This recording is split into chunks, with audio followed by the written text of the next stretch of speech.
What's going on, guys? JSGC here, and we are here for another Manchester City live stream watch along. Today, we're going to be doing Manchester City's live stream watch along of our game in the Premier League, where we take on Wolverhampton Wanderers away from home. It's Premier League match day number 7. City currently sitting top of the league. We've won every single game in the Premier League so far this season, and we're looking to continue that good form as well. So hopefully, fingers crossed, we'll be in for another 3 points here for Manchester City. And let's not forget, next weekend, we've got a massive Premier League game against Arsenal. And I think that's where the focus needs to be as we head past today and heading into that game. Of course, we've got Champions League match sandwiched between this game and that Arsenal game as well. Not helping things. City still pretty much down to the bare bones. The team, I mean, we've currently got, in my opinion, 12 players to select from, and we've got 11 spots up for grabs. The only player that's unlucky, in my opinion, to be missing out in the starting 11 today is Josko Gvardiol, and Nathan Ake comes in for him. Kalvin Phillips, Jack Grealish I just don't think they did enough on Wednesday night to warrant a start here. They may get some more minutes in this game. They may well get some minutes in midweek against RB Leipzig as well. However, Man City's priority at this early stage of the season has to be building upon the success that we've had in the Premier League so far this season. And with a huge Goliath game coming up next weekend, these games in the build-up to that are very important. You have to pick up the wins, and that's what City need to do here from this game as well. So it is very much a case of just win by any means necessary as far as I am concerned. So before I crack on with this live watch along, including speaking about the teams which are out, make sure, like always, if you are enjoying the content, please do subscribe to my channel. That would be much appreciated. We're on that push to 32,000 subscribers, now less than 140 subs away from that goal. So any help towards that would be great. Also, don't forget social media links. You can find them in the description if you want to go and follow me on my Twitter, Instagram, and TikTok.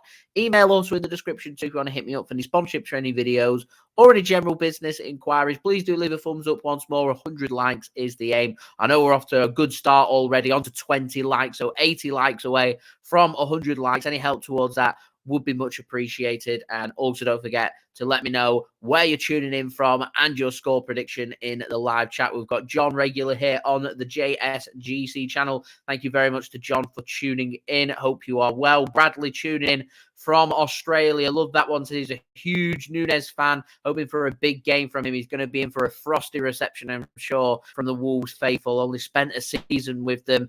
Some comments have been made from the fans towards Nunes. The manager of Wolves, Gary O'Neill, has been asked about it in the build-up to this game. He didn't really want to comment on that. And so, yeah, it'll be interesting to see what reaction he gets. And I reckon Matheus Nunes, more so this game than any other, really, at Molineux as well, will want to go out there and showcase what Wolves are missing, basically, and showcase what he can do. Getting a start today for Manchester City. Looking forward to it. And hopefully, I've got him on my builder bet. I've got him to assist any time. So hopefully, fingers crossed, that does happen.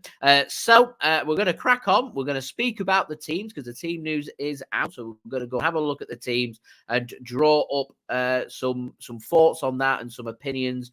So we're going to start off, like we always do, with our opponents first, which is Wolverhampton Wanderers. So we're just going to get the teams up for this game. As you can see from the odds already provided by Sky Bets here on skysports.com. They've got Wolves 7-1 to win this game. A draw 4-1. Manchester City firm favourites at 11-4 on to win this game. So we've got the team news. It's out. We are going to start with our opponents first. Wolverhampton Wanderers starting today in goal. Jose Sarr, a defence made up of Dawson, Kilman, Gomes, Semedo. You've got Ait-Nouri, I think, is going to be going more into midfield, so that's going to be your back four for Wolves. They've got Lamina starting, along with Joao Gomes, Ait-Nouri, as I said, along with Hwang and Neto as the midfield, and Cunha starting up top. It is only one change that's been made for Wolves from their last game. Of course, with Balagardi, he's suspended, so they've brought in Totti instead, who starts today for Wolverhampton Wanderers. On the bench for them, you've got Matt Doherty, Bueno, Traore, Suarez Silva, Khalidij, Otto, Sarabia, Bentley, and Hodge. For Manchester City, starting 11 today, starting in goal number 31, Ederson. We've gone with a back three of Kyle Walker, captain in Manchester City today, along with Ruben Dias and Nathan Ake. Ake getting the nod ahead of Josko Gvardiol. Manuel Akanji will go through the middle and sit alongside one of either Kovacic or Matheus Nunes. Interesting to see if it is Matheus Nunes, if he goes into a more advanced role or if he's going to go into a more defensive, deeper role, or whether that's going to be Kovacic. I personally, if it was up to me, would put Kovacic, it's more of a familiar role for him, into that deeper role, that Gundogan role, so to speak, because Rodri suspended his second game that he's suspended for. He's got a 3-match ban here for Manchester City. This is the second of that 3-match ban. He will be suspended for the Arsenal match next week as well. So to me, that's the midfield Man City have to go with, which would be Akanji, Kovacic, Nunes, and Julian Alvarez. It'll be Phil Foden, potentially on the right wing, and Jeremy Doku on the left wing. It could be switching them at any one point. Foden going on the left and Doku going on the right, and Erling Haaland starting up top today for Manchester City. On the bench for City, as you can see, Wolves have named one extra player. We've not fielded a full bench once more, going with this really small squad that we've got. And we've only got a few injuries. Bernardo Silva, of course, Kevin De Bruyne and John Stones. Everybody else is back. We're only missing 3 senior first-team players, but even with that, we can't field a full bench, which shows you just how many young players Man City have let go in the summer. So our bench today made up of Kalvin Phillips, Jack Grealish, Stefan Ortega-Moreno, and Scott Carson, 2 goalkeepers included on the bench today for Manchester City, Sergio Gomes, Josko Gvardiol, Oscar Bobb, and Rico Lewis. Oscar Bobb put in a good shift against Newcastle midweek in our match against at St James's Park in the League Cup. Potentially, maybe, may I suggest that he's unlucky not to be starting today for Manchester City, but I was always going to be surprised if it wasn't going to be Foden and Doku. I didn't think I saw enough from this man, Jack Grealish, in midweek. He's only just coming back from injury. I'd like to see him get another 20 or 30 minutes under his belt, start him against RB Leipzig, see how he gets on. Grealish is only going to get better and better as he keeps himself injury-free.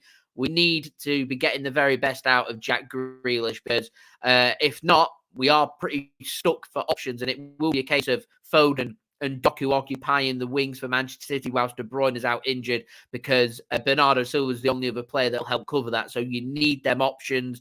You need that option to rotate, and we will need to rotate this season as well. And Jeremy Doku, let's not forget, he is a player that's been brought in for Manchester City. He's not been brought in to be a regular first-team player. He's been brought, that's for a 2-3 seasons time. He's here as a raw gem, so to speak. Man City want to be able to get the very best out of him. He's hit the ground running. He's got off to a good start, and at the moment, fair credit to him, keeping Jack Grealish, one of City's best players, I thought, from last season, out of the team. Grealish wants to get back into the team. He needs to earn his place, and he needs to be playing better when he's given them opportunities than what he did on Wednesday night, which is why I think we've gone with Foden and Jeremy Doku, which is the point I was trying to make when I did my preview. It seemed to get lost on a few people that were commenting, but I'm just going to presume that they weren't watching the video. They were more just looking at the title and deciding to comment on that instead. So that's Manchester City's starting 11 for today.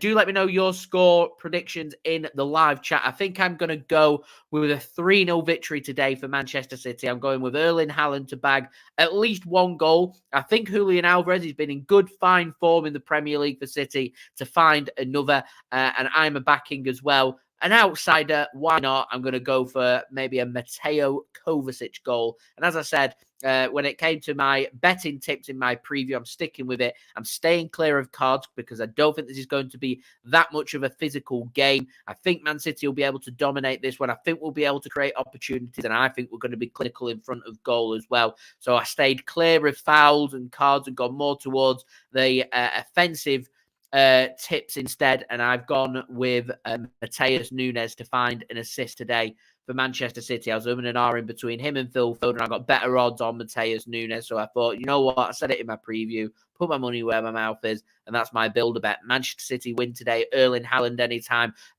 a shot on target for Julian Alvarez, and an assist anytime for Matheus Nunes as well. Back in a 3-0 victory today for Manchester City. Do let me know your score predictions, though, in the live chat. That would be much appreciated. And thank you, everybody, for tuning in so far. And thank you to everybody that has left a thumbs up. As I said, we are aiming for 100 likes. We're off to a really good start. We're more than a quarter of our way to the like goal. We're aiming for 100 likes. We're now just 73 likes away from 100 likes. So any help towards that would be fantastic. Also, don't forget to subscribe as well if you are new around here. And as I said, do leave your thoughts in the live chat, including your score and team prediction for this game. So, today's choice of drink have gone a little bit different.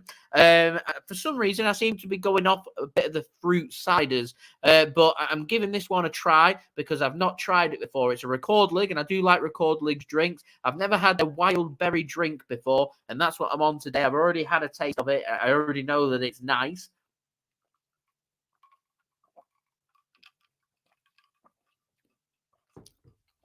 A good solid option there, keeping me hydrated throughout today's live watch along for you guys to enjoy as well. So, in terms of some talking points since we've last had a good chance to sit down and have a chat, we saw City go out in midweek in our match against Newcastle in the League Cup. And because of that, Manchester City never made it to the fourth round, and we never faced the headache of getting to the quarterfinals and facing the choice of, do you put out a fully weakened younger players in the quarterfinal, because within 24 hours we're going to be playing a semi-final match of the Club World Cup, which for some strange reason, you win the Champions League, the League Cup makes you choose between the Club World Cup, taking that seriously, and taking seriously the League Cup. So being able to do an unprecedented quadruple won't happen this season for Manchester City. And it is what it is. I thought first half we were good. We put in a good shift. We tried. Second half, Newcastle were much better. I wanted to see City really want to. I didn't mind going behind. Newcastle up the ante. They pushed for that opening goal. They grabbed the opening goal after City weren't clinical. The warning sign was there at the latter stages of the first half. We never took seriously them warning signs into the second half. Newcastle found the opening goal. A little bit disappointed, I'm sure. Stefan Ortega-Moreno and Rico Lewis not to get that ball clear. Just filtered its way and found its way to Alexander Isak to poke home from close range. And because of that, it meant that Manchester City ultimately exited out of the competition at the first time of asking. And if we're not going to win the competition, I'd rather go out at the first time of asking, because I want us to take serious the major trophies that are on offer. And of course, Premier League, Champions League are the two biggest, most prioritized trophies out there for Manchester City. And if you're asking me to pick between the two domestic cups, of course, you're going to pick the most prestigious one in the world, which is the FA Cup, which is what City won last season. It's how we won the unprecedented treble as well. And City will be bidding to try and retain that. So, yeah, there we go. It is what it is. But Manchester City, we would have faced Manchester United in the fourth round away from home if we had made it through. We ultimately didn't make it through, so there isn't going to be another Manchester derby. We're just going to have to settle at this moment in time with the two in the Premier League as well. And we've got a match with Manchester United coming up very soon as well after the next international break. So there we go. Douglas, thanks very much for tuning in. Much appreciated. Says, good morning, new to the channel. We love welcoming new people to the channel. So welcome, Douglas. Said, are we watching the game together? If that's so, you will get a new subscriber. We'll be watching the game together. Of course we will. We're doing a live watch along, of course, for everybody to enjoy. If you are new around here and you're not too sure what to expect, the kickoff's going to be in 11 minutes. We have all the build-up. We speak about all the talking points in the build-up to this game. We've spoken about the teams already. And then once we get towards maybe 3-4 minutes before kickoff, we'll start the official countdown to kickoff, ready for the game. And then, of course, we'll have kickoff, and I'll keep you guys up to date with my live commentary of what's happening with the game. Of course, game can't be broadcast here live on YouTube. I'm not a big corporation. I'm not an organization, so I'm not able to have streaming rights to a big Premier League game. But of course, I will have access to me being able to watch the game, so I can keep you guys up to date. And then, of course, if you're watching in the UK, you're going to have to use the streams of this game is on the Blackout, which blows my mind, mesmerizes me. 2023. There's loads of games. Let me just tell you how many games. I think there's 6, maybe even 7 games that are on the Blackout today. So you've had the early kickoff. Aston Villa have absolutely spanked Brighton and Hove Albion at Villa Park, winning 6-1. Brighton. Wow. That's a massive result, that for Aston Villa. Aston Villa can be very inconsistent, and I'm finding so far this season, Brighton can be very inconsistent as well.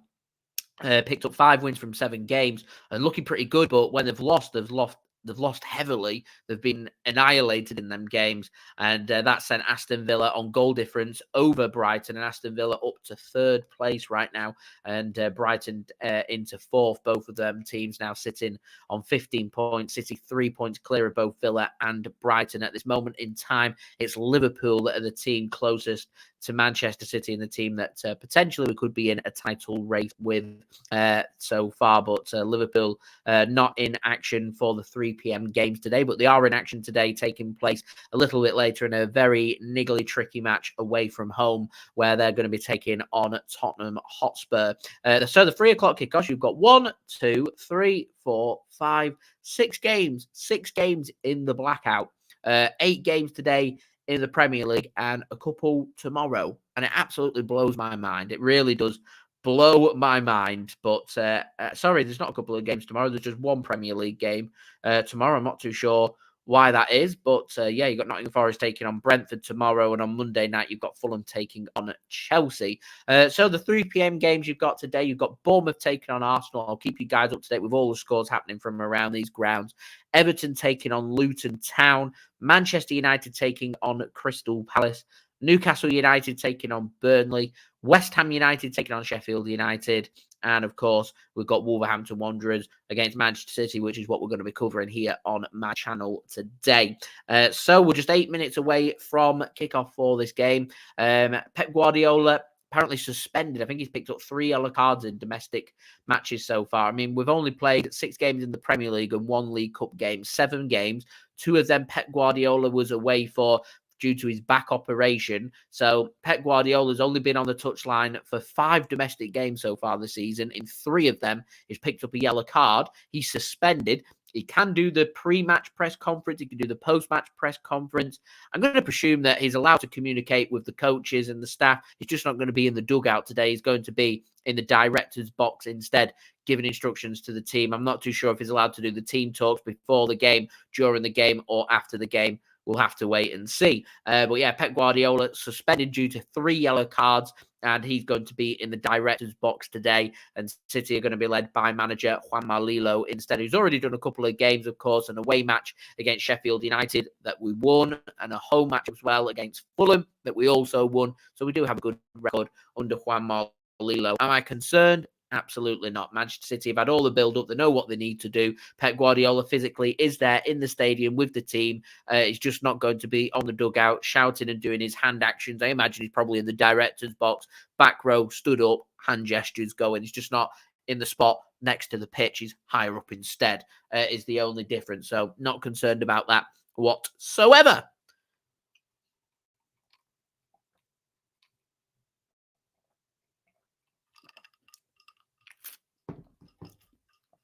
Ah, lovely. Douglas says, Erling Haaland called it the golden ball. I presume you're on about the Ballon d'Or. Haaland's chances, I think he's going to finish 2nd. I think Lionel Messi will take that. World Cup winner with Argentina.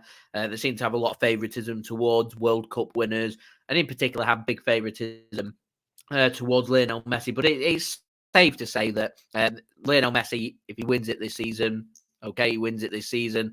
But I think this is going to be the last time you see Lionel Messi and Cristiano Ronaldo, which has been a generation worth. It's been well over a decade of Messi and Ronaldo dominating world football at the very top of their game. This year is going to be the last year you're going to be seeing them names getting mentioned, because as of next season, Ronaldo playing in Saudi Arabia, Lionel Messi playing in the United States. They've obviously not got the big competitions. They've not got the teams. They're not available to them. And Erling Haaland, I think he's really unlucky to miss out, of course. Treble winner Of course, with Manchester City, cracking player. He's been there, done that, worn the T-shirt, helped us to win the Premier League. He's helped us to win the Champions League. He's helped us to do unprecedented stuff when it comes to the domestics. Of course, we've been playing for Norway. He's going to find it difficult to replicate that on the world stage, which is what Lionel Messi's got under his belt instead. And so Haaland's going to be unlucky, but that should be spurring Erling Haaland on. He matches what he does this season, last season, this season. He'll win the Ballon d'Or next December, 100%. And as I said, this is the last time you'll be hearing the likes of Ronaldo and Messi. They're both hitting on near enough 40 years old now, both playing in slower leagues away from Europe, not playing in the biggest domestic competitions in the world. They're not playing in the Champions League. So unless Cristiano Ronaldo goes out there and pulls off a blinder in Germany in Euro 2024, I can just see it predominantly now being dominated by players that are winning Champions Leagues, that are winning their domestic leagues, which of course would include the likes of Erling Haaland and Kevin De Bruyne, etc., etc. So there we go. That's my thoughts on that one. I think Haaland's going to be unlucky to miss out. I just don't see him winning it. I see it going to Lionel Messi, if I'm honest. And as I said, I think it'll be Lionel Messi's last, and I think it'll be the last we'll see of Messi and Cristiano Ronaldo when it comes to the Ballon d'Or. Two cracking players, of course. Both been there, done that, won literally everything there is on offer. Two outstanding football players, generational players, right up there with the likes of what Pele, Diego Maradona has achieved as well. And as you grow older and get older, you move on and you start to move away from these generational talents and you start looking towards the new generation and these players that are going to be dominating for the next decade, which is where I'd be looking towards the likes of Erling Haaland, etc., etc. I do want to put out a Rodri name out there. I know he's suspended and he's picked up a red card, but probably not the time for me to talk about it. But in terms of his position, that whole defensive midfield, there is nobody out there that's better. There's nobody that does it better. There's not even anybody that comes close to what Rodri can do. And the fact that I'm not suggesting he should be winning the Ballon d'Or, but I certainly think his name should be right up there because I think Erling Haaland's the best striker in the world. I think he's the top 5 best players in the world. I think Rodri's the best defensive midfielder, and I think he's one of the top 5 best players in the world right now as well. I think Manchester City are the best team in the world. I think quite a few of them City players should be right up there when we're speaking about the Ballon d'Or. But of course, we've got the rose, the blue-tinted glasses on instead. So there we go. Rightio, countdown to kickoff. 3 minutes to go. Players are coming out ready for this match between Wolverhampton Wanderers and Manchester City. So that's my cue to get my stream up and rolling for this. Steve, thanks very much for tuning in. Much appreciated. Said, whatever the score, let's just hope we're singing the blues at full time. Love the content as always. Steve, love that. Thanks so much for the kind comment. And it'd be brilliant to be singing the blues. City win, United lose. That'd be great. If we could get a favour off Bournemouth as well against Arsenal, that'd be good. If we get a favour off Spurs later on, that'd be good as well against Liverpool. But we're not asking for too much there. There you go. Samuel reckons Lionel Messi, he's going to win the Ballon d'Or. Says, stop crying. No tears here on the JSGC channel. I've just given lots of compliments to Lionel Messi. Julia, thanks very much for tuning in. Much appreciated. And hello, Bradley, as well. Thanks for tuning in. Much appreciated. Says, how do I see Nunes start with Manchester City? He's a player that's getting better and better every time I see him. And I'm looking forward to seeing what he can do. I'm looking forward to seeing what he's going to do against his former team in Wolverhampton Wanderers today. I'm looking forward to, I'm hoping he's going to be given a little bit more attacking freedom for Manchester City and he can showcase how good he can be and showcase that he can be that option for Manchester City when it comes to midfielders, because we looked very short before we brought him in. We let Ilkay Gundogan leave in the summer. We need that extra option. Matheus Nunes is that extra option. An injury to Bernardo Silva, and bam, all of a sudden he's getting them games, which a lot of people I don't think were expecting him to do, but he has managed to do that, and he's getting his opportunity here today in this game against Wolves. So hopefully see what he can do and go out there, put in a good performance and help the team to win. So got a stream locked and loaded, ready. Just going to put my AirPod in so I can hear the commentary, so I can hear what's happening. Just pop that there. There we go. Organised for once today. JSGC on time. JSGC with a stream loaded up before 3 p.m. Improvements. Improvements. So it looks like City are playing in their... Is it their third kit or is it their away kit? I can't remember. The white one with the maroon collar. That's the one they're playing in today anyway against Wolves. So Manchester City started today with Ederson in goal. Going with a back three made up of Kyle Walker, Ruben Dias and Nathan Ake. It's Akanji going into defensive midfield alongside Mateo Kovacic. He's got Matheus Nunes and Julian Alvarez further ahead of him. I'm going to expect it to be Phil Foden on the right wing, Jeremy Doku on the left wing and Erling Haaland starting up top. We get a rendition of Hi Ho Wolverhampton just before kickoff.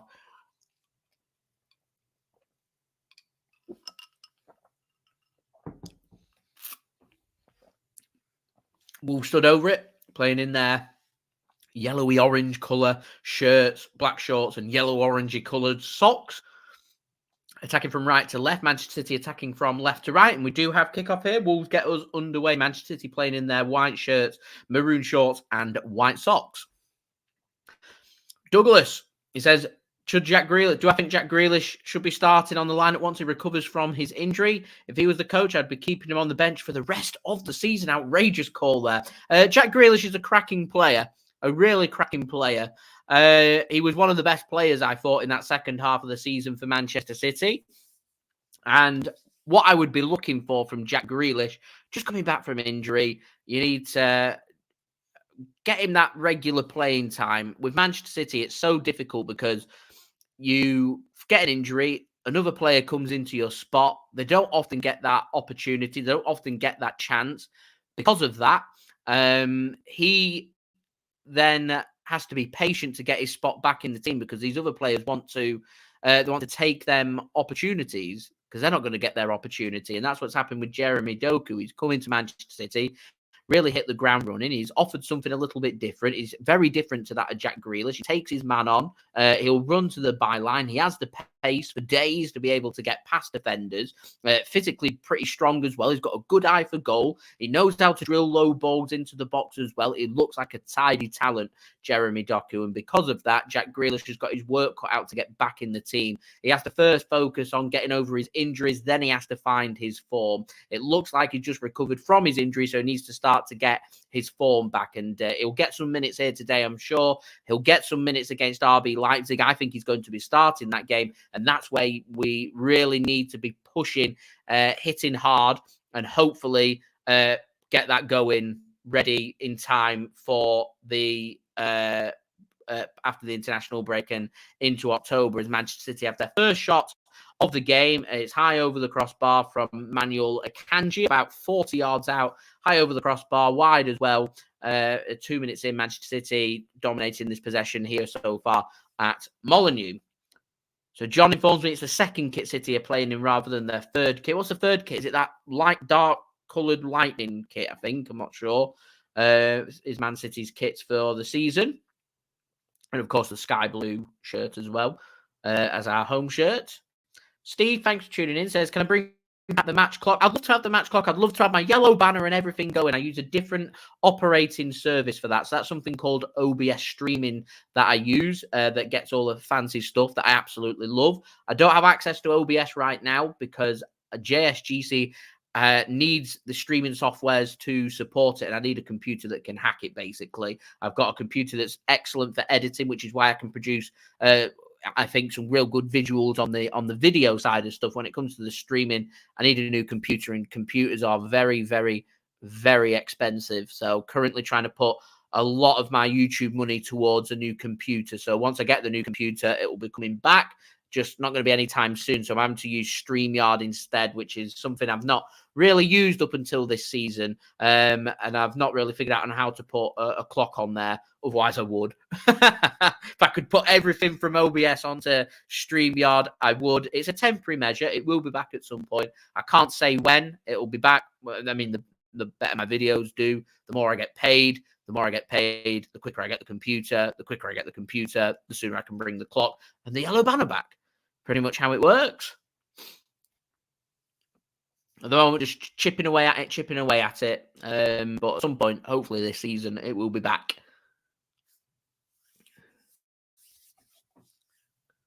So Pep Guardiola, like me, got the one AirPod in. I presume that AirPod's being used to communicate to the bench. Wolves have a throw in here just inside their own half, given away. And City can pick it off instead. And City can come forward deep into Wolves territory. The creator, thanks for tuning in. Much appreciated. Going for a 4-1 victory today for Manchester City. Love that. I'm going for a 3-0 victory. Do let me know where you're tuning in from and your score predictions for today's game. As we're now into the 30s now when it comes to the likes. We're now 66 likes away from 100 likes. So any help towards that will be much appreciated. Into a good area here for Manchester City. Here's Mateo Kovacic just working it backwards. And that's a great ball, squared across, and Haaland has it taken away from under his feet. And a really good clearance that from Wolverhampton Wanderers, and a free kick given to City. Kyle Walker brought down. Wolves not happy about it. That's excellent defending. I think it's Dawson, it was, stealing that away from the toes of Erling Haaland, ready for a tap-in.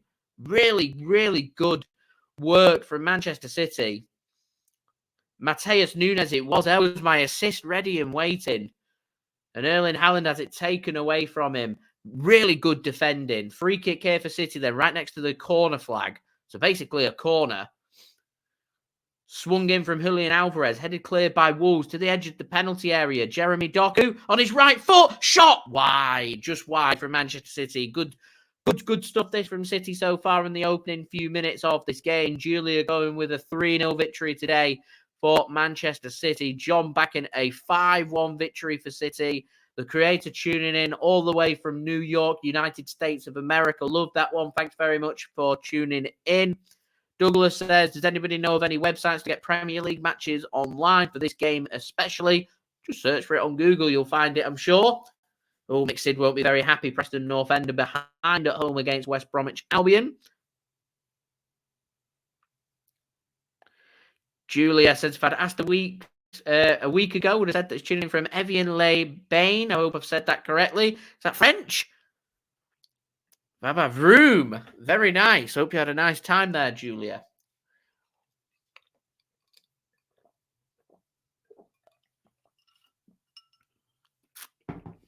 No one's been any goals in the Premier League as of yet. Championship been a couple of goals. West Brom ahead against Preston. Middlesbrough ahead away against Watford.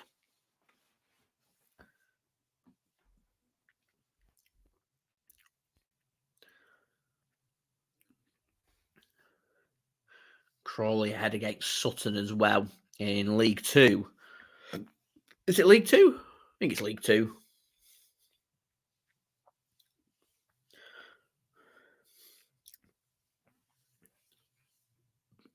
Manchester City then, dominating possession so far. Wolves sitting very deep. City have already had a couple of shots, both off target.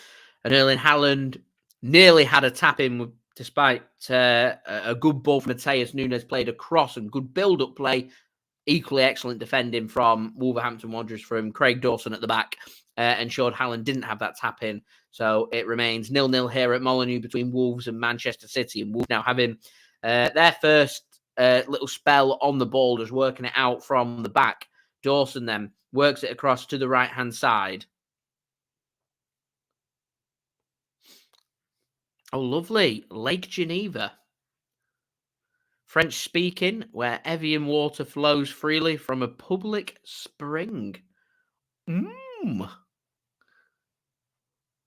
very elegant.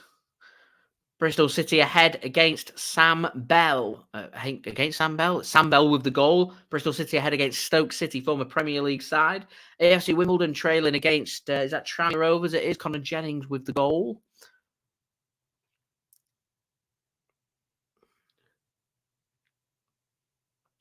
So free kick here for Wolves. It's not strange ground, Wolves, but they put the away fans in a strange location. You're located in the Steve Bull stand, which is to the side. Reminds me a lot of Crystal Palace away, where they put you on the side as well, rather than tucked away in a corner or high up or behind the goal, where a lot of clubs like to put you in them similar locations. Can't beat a good away day sitting on the side on the lower tier. So you have the Wolves fans above you. I know a few people have had reports of things being chucked at them. Can be quite an intimidating away day, Wolves. No away pubs anywhere in Wolves. You have to do your drinking elsewhere if you're going on an away day. Quite close to Birmingham, if you didn't know where Wolverhampton is. About a 15, 20-minute train, I think, outside of Birmingham in the Midlands. Here is Manuel Akanji then for Manchester City. Worked across to Mateo Kovacic, who's nearly sold short there, and extra stretching from Ruben Dias found the pass, and Wolves thought they might be able to spring a counter on Manchester City, but dealt with really well by Manchester City at the back there. Here is Kyle Walker on the right-hand side and a chance to potentially put something into the box. He opts against it and goes with the pass to Manuel Akanji instead. Here's Kovacic, back to Matheus Nunes. I don't have to squint to try and look when Matheus Nunes is on the ball. He's getting booed every time he touches the ball. Nearly providing an assist for Manchester City already. Kovacic tries to thread a pass through to Julian Alvarez, cut off by Wolverhampton Wanderers, and through a deflection off a City player, goes out of play for a goal kick to Wolves. So 10 minutes in, 0-0 here between Wolves and Manchester City. Colchester are taking the lead against Notts County at home.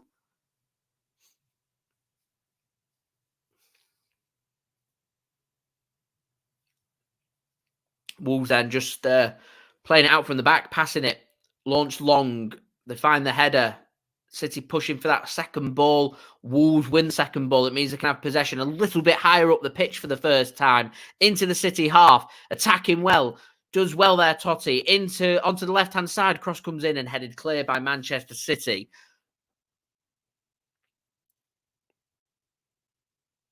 Here's Kilman, defender, pushing himself forward. Wolves now firmly inside the Manchester City half on the right-hand side. Nelson Semedo finds the pass into the right wing. Cross comes in. It's sent deep and headed clear by Manchester City. And City can actually gather that one up and look to try and launch their own attack. Not the best of passes towards Jeremy Doku, and cut off really well by Kilman at the back, and gives the ball to Craig Dawson, who launches that one long, and looked like that went out of play and has to for a throw into Manchester City just inside their own half. I think Manchester City just trying to settle into this game. Wolves defending deep, defending well, and for the first time seeing them try and come forward with some numbers in attack too. Here's Mateo Kovacic. I think it was that Julian.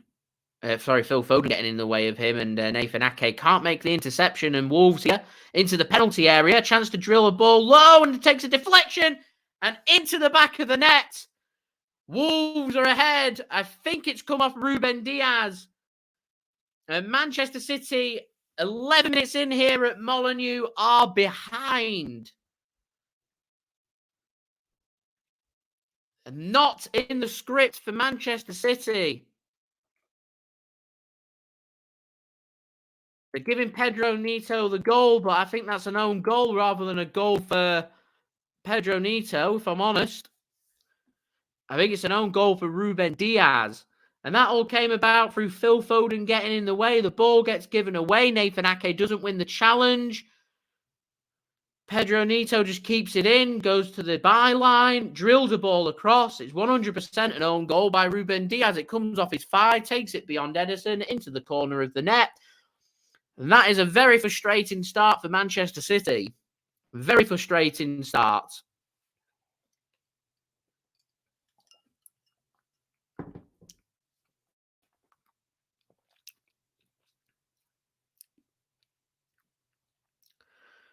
Man City getting a similar position. The ball gets drilled across with good defending from Craig Dawson to allow Erling Haaland not to have the tap in to make it 1-0. Wolves put themselves in a really good position for themselves to the byline to drill a ball across. It comes across and City fall unlucky and goes into the back of the net for a Ruben Dias own goal. And Wolves are ahead here at Molineux, and Man City now allowing Wolves to be able to sit even deeper allow this game to get even more frustrating. So it'll be well within Man City's best interest to regroup and push quickly here to try and find an equaliser. The video printer on Sky Sports has given it as an own goal to Ruben Dias, as well as Middlesbrough have just gone 2-0 up against Watford away from home. Stockport County are 1-0 up against Accrington. Cheers, Bradley. Appreciate the kind comment there. Not the greatest of starts here for Manchester City, and plenty to think about and plenty to ponder. But yeah, please don't forget to leave a thumbs up. That'd be much appreciated. Now, 64 likes away from 100 likes. Don't forget to subscribe as well if you are new around here. Press that red button, press the bell, and put your push notifications on. This has just started to filter through over the last couple of weeks. Man City going behind for our 4th consecutive game now. And you can't keep going behind and expect to keep 100% records and expect to keep winning game after game when you're not putting yourself in the strongest positions. Behind against West Ham away from home a couple of weeks ago. We then went behind against Crvena Zvezda in the Champions League to come back and win. We went behind against Newcastle. Sorry, it's not a 4th consecutive game. Our 4th game out of 5 we've gone behind because we beat Nottingham Forest, of course. So we went behind against West Ham, behind against Crvena Zvezda, behind against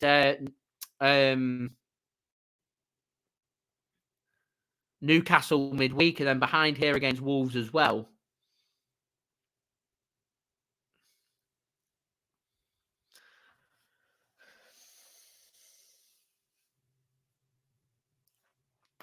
And normally I get encouraged, even if we go behind.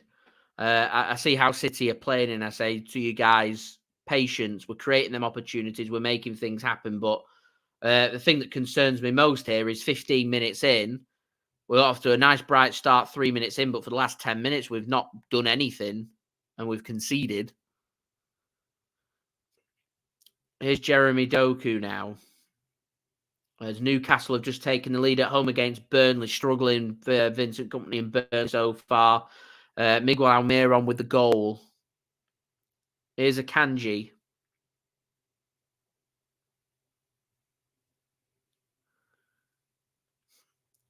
Ruben Dias gives it to Kyle Walker.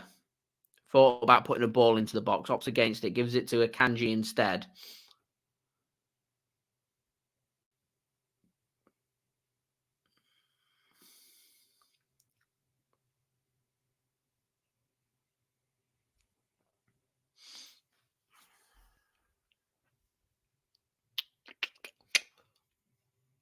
We're not doing anything. We're just knocking the ball around. We're in the Wolves half and just literally just passing it from left to right, right to left, and repeat. Give the ball away. There you go. Give the ball away. Give it to Wolves. They're looking for a free kick. Referee says, yeah, and there comes the first yellow card. A bit of frustration, and it's Kyle Walker with the yellow card for Manchester City. Yeah, this isn't going to plan for City right now. We're not playing particularly well. We're behind. This never was going to be an easy game. We saw in their match against Liverpool that Wolves made life very difficult for them. The problem that Wolves had in that game is they never killed that match off. And that's the lesson here for Wolves. They need to kill it off because City won't be this bad for the whole 90 minutes. And into a good position here, Manchester City. Erling Haaland just can't get the ball out from under his feet, and Wolves defend well and can get that ball clear. 4 players inside the box there. 4. Stockport 2-0 up against Accrington away from home. Bristol City 2-0 up at home against Stoke City. Wolves into a good position now inside the Manchester City attacking third, and that'll be a free kick to City. And City now are going to ask the question of the referee. Kyle Walker's just had a yellow card for a cynical foul. He wants Ait-Nouri into the book. Referee says no, just a free kick.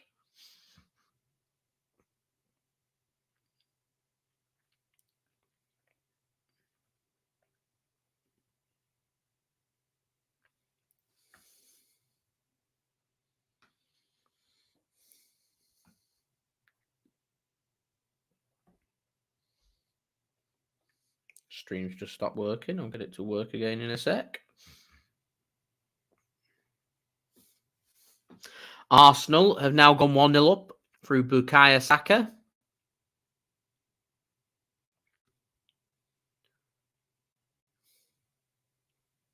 Sorry, guys, can't do my commentary at the mo. Stream's just stopped working. I'll get it back in a sec. Right, we're back in action. Still 0-0 here. I wish it was 0-0. Still 1-0, sorry, to Wolves. 19 minutes in. Here's Kyle Walker.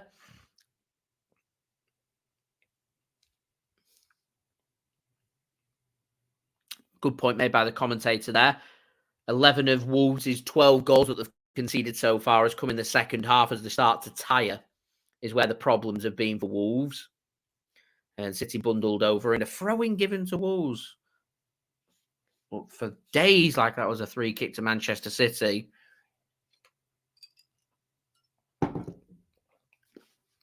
Matheus Nunes it was. 100% was a free kick. There we go.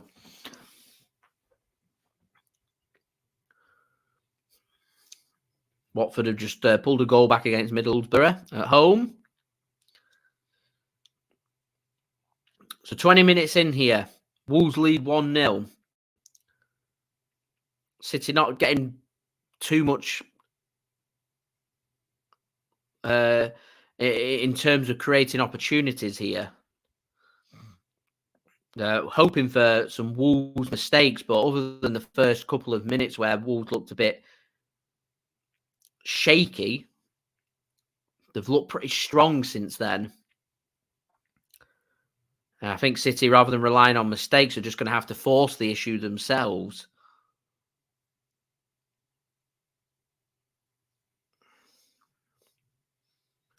Kyle Walker then, crossfield pass goes to Jeremy Doku. Great ball. Good touch by Doku as well into the penalty area. Goes for a shot and it's wide by Jeremy Doku. And another shot attempt by Manchester City. Douglas, I feel you. I feel you.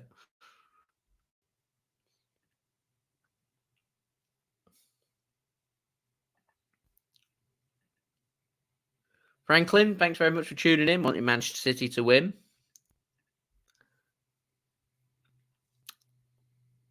Wolves then send the ball forward. It's not very accurate, and Nathan Ake can feed the ball to Jeremy Doku here on the left wing. Gives it to Matheus Nunes. Finds Phil Foden. Back to Mateo Kovacic. Here's Ruben Dias.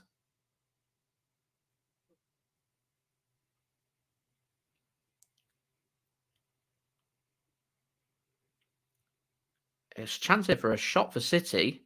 They thought about it. Haaland just works one in, and Ruben Dias makes a good run, and a block comes in, and goalkeeper Jose Sarr can take the control of the football and pick it up. And that would just be what it takes, a little gamble from City to send that extra body forward from the back, whether that be Ruben Dias, Manuel Akanji,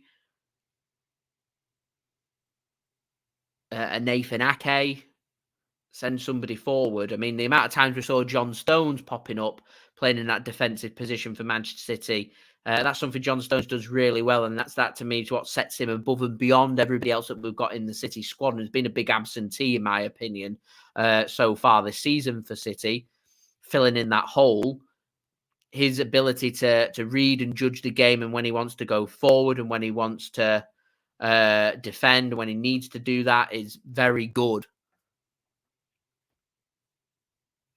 And he'll be a massive pick-up for City once we get him back from injury. And he is nearing in on that as well, as Stoke have pulled a goal back against Bristol City. Notts County have found an equaliser away against Colchester. Northampton are 1-0 up against Exeter City as well. My streams, again, just stopped working. It's a pretty good stream once it gets going. It's just stopped a couple of times. It'll come back. So do bear with me. I do have backups with Sky Sports News. So if there is anything happening, I can keep you guys up to date first and fast. Lincoln have just gone 2-0 up against Cheltenham. Right, stream back in action here. Wolves defending deep, 23 minutes in. Going to have to send this one long, I think. Wolves are choosing to try and play their way out and looking to get a free kick and City not happy. Felt like he just chucked himself to the ground. Rayan Ait-Nouri once more, causing problems there for Manchester City. Let's have a look. Was there any contact? There was a little shove in the back, I think, might be what the initial free kick was from Julian Alvarez, and that's what the free kick's being given for there, and a cheap free kick for City to give away. Chica, thanks for tuning in. Gotta say, they're two very different players that do two different roles, but if you want me to pick, I'll go Lionel Messi. I think he's an all-round better football player. Some of the stuff he does is just absolutely majestic, whereas Ronaldo's more machine-like, if you get where I'm coming from. Oscar, thanks for tuning in, supporting Wolves today.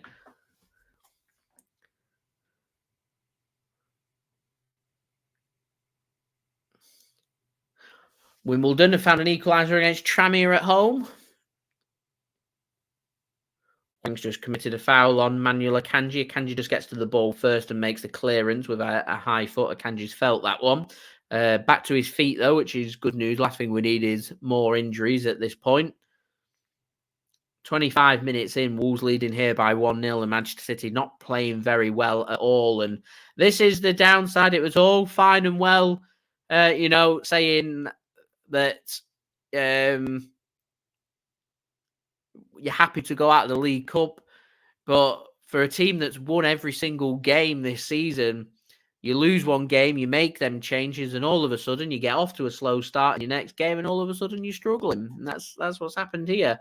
As Oxford have found an equaliser against Stevenage, Salford are 1-0 up at home against Newport, Swansea have taken the lead in London away against Millwall, Aldershot equalised against Dagenham and Redbridge, Luton through Tom Locker are 1-0 up against Everton away from home. West Ham's just taken the lead through Jared Bowen against Sheffield United as well.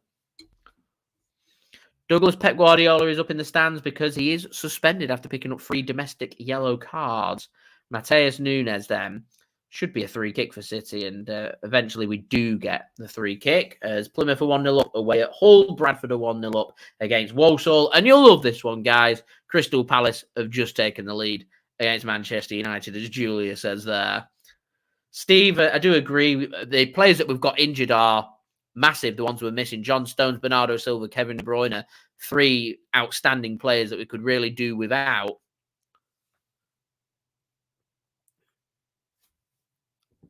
We could really do with them, sorry.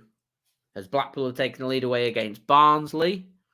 So free kick here for Manchester City, and maybe a little bit too far out for an attempt on goal. I think maybe City, if they do make an attempt, maybe hoping for either a deflection or something for the keeper to go wrong here. Julian Alvarez stood over it with Phil Foden. It's going to be Alvarez. He's going to knock it to the back post. It's a free header for Nathan Ake, and he gets a shot away eventually there. Somehow it found its way back to Nathan Ake, and he just hooks a shot in, and I'm not sure if it was a block or a save. Another free kick given to City as Wrexham are behind at home against Crewe Alexandra. It's a good free kick from City. So Ake had the 3 header. It was defended really well by Wolves initially. And then Ake just acrobatically gets a good shot away. I'm not sure if it was a save or a block in the end from Wolves. Whatever it is, it didn't find the back of the net. Another free kick for City here on the left-hand side. This is very much a crossing position. Rochdale 2-0 up against Southend. Joachim Anderson with the goal for Crystal Palace against United. Cross comes in from Phil Foden, looking for Erling Haaland, headed clear by Wolves, and eventually they can hack this one clear. Can they find the man? They can. They take the touch, and that's well gathered up by Manchester City through Julian Alvarez. Finds a pass to Ederson, and just one pass back from Ederson to Julian Alvarez, and all of a sudden you can turn from being on the back foot into being on the front foot. Alvarez gives it to Jeremy Doku. Here is Matheus Nunes now for Manchester City. Works it to Kyle Walker on the right-hand side. He just floats a ball towards Haaland. Takes 2 touches, has to turn away from goal. He finds the pass and allows City to keep hold of the football, though. Again, good defending from Wolves. This game is the type of game where you need a bit of trickery. And you got Jeremy Doku looking pretty lively for Manchester City on that left wing, but you need someone who's going to be a bit tricky. This might just be a game that suits someone like Jack Grealish to cut back in. Daniel, hello. Thanks for tuning in. Hope you are well. Don't forget, please subscribe if you are new around here, everybody. That would be much appreciated. Do leave a thumbs up. Now, 59 likes away from 100 likes. Any help towards that would be great. Ball played into the channel. Haaland gives it to Foden. He can't get control of the ball properly, and there's 4 around him again. Every time City get close, there's a Wolves player there, and Foden just can't find the chip over the keeper, and felt like he was kicked in the back of the calf. He goes down. Asked the question of the referee. First time, really, that you've seen Man City step forward and get the ball. It just goes through the back of Foden. I don't think there's enough in that for a penalty for me. Dennis, who do I think is getting relegated? Right now, I think the 3 teams that came up are going back down. Isn't a penalty for Manchester City. I don't think it would be. Swindon 1-0 up against Grimsby. Walsall just equalised against Bradford. Predominantly, though, here's Man City with a corner and a chance to put a ball into the box. Lots of pushing and shoving going on. City just work this corner. A ball does go in eventually. Doesn't beat the near post and the first man, and it's just very disappointing. We do get it to the left-hand side. Here's Jeremy Doku now for Manchester City. Swindon then 1-0 up against Grimsby. Peterborough's just taken the lead against Bristol Rovers. Mixed will be very angry as Preston North End are now 2-0 down against West Bromwich Albion.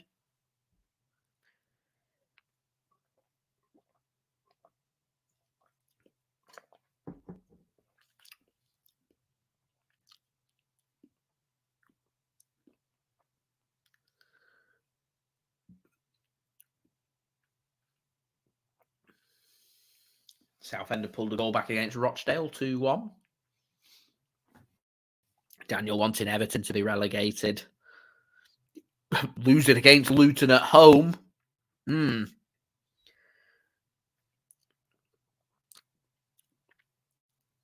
Mateo Kovacic. You might fancy a strike here. He does, and a good block from Wolves. Falls nicely to Jeremy Doku just inside the penalty area on the left-hand side. Goes towards the byline. Has a drilled ball in. Blocked. Shot comes in from City. Blocked again. Lots of climbing going on. Matheus Nunes eventually finds Jeremy Doku, and City just trying to be smart and work the way around, and it's just not really working at the moment. Luton 2-0 up now away against Everton. That is a terrible result for Everton. Surely the concerns will be there for the management team at Everton, and questions will start to get asked of Sean Dyche very soon. That is a bad result. Really bad result. Ball given away by Wolves. Just starting to make mistakes now. Wolves City need to capitalise, and Doku just can't thread his pass through. And sold too much of that one. Wolves, he's going to give a free kick. Nathan Ake got the ball there. It's just the officiating shocking. Absolutely shocking. Is it Craig Pawson, I think, in charge of this game? He gets the ball. It's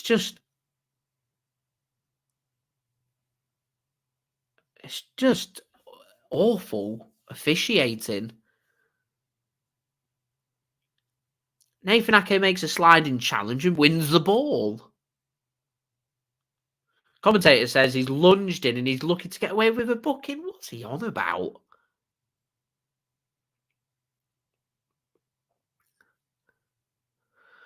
Anyway, 3 kick and some defending for City to do here.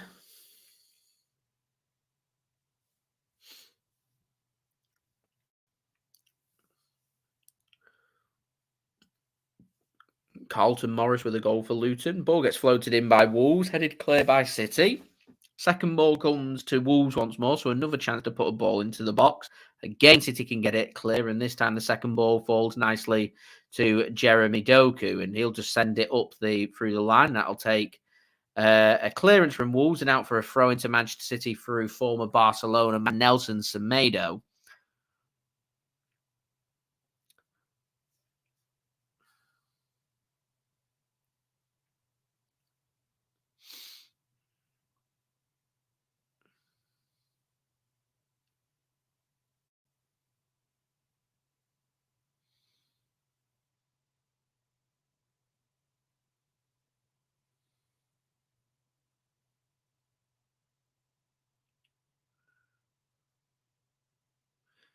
Here's Jeremy Doku now. can't thread the pass through from City and intercepted. Need to sort the passing out before they do anything. Need to link up them passes. Doku can't find his pass again, and this time City managed to get a throw in, and I think he's a bit lucky to get away with not giving away a free kick there. Anyway, we get the ball, and here's Matheus Nunes now. Gives the ball to Manuel Akanji. I'd like to see a bit more creativity from Manchester City. It's very much work it into midfield and get it to Jeremy Doku, and then attack ends is what the theme of the first 35 minutes has been. And Wolves have come forward and done one thing and scored. Here's Erling Haaland showing his strength. Again, another one can't find his pass. Matheus Nunes now sells a pass short to Kyle Walker, but City will get a throw-in still right on the edge of the Wolves penalty area. Here's Ruben Dias now. Gives the ball to Mateo Kovacic. I'd like to see the midfield gamble a little bit more. It's a poor pass from Kovacic into the channel, looking to try and find Erling Haaland, and straight to keeper Jose Sarr. I think there's plenty for Man City to think about in this second half. It really is.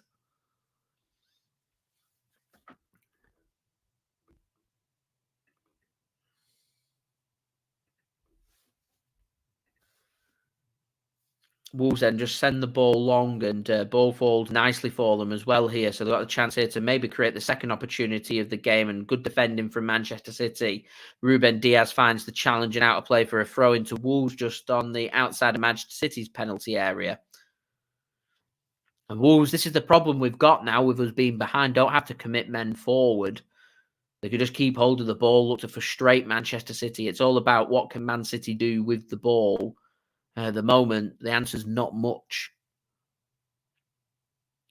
City could really do with a little bit more creativity, and I think second half I'd like to sooner rather than later see Jack Grealish introduced.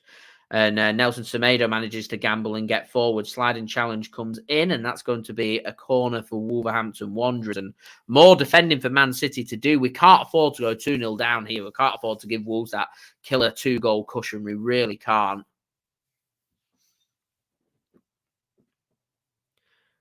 So I thought it went out for a corner, but they're giving a goal kick. Has it come off a Wolves man? I'm not sure. Looked like a corner. Anyway, Jeremy Doku chucked to the ground. Referee says, up you get. Not a free kick. Jeremy Doku can't believe it. Felt like he'd just been lobbed to the ground there.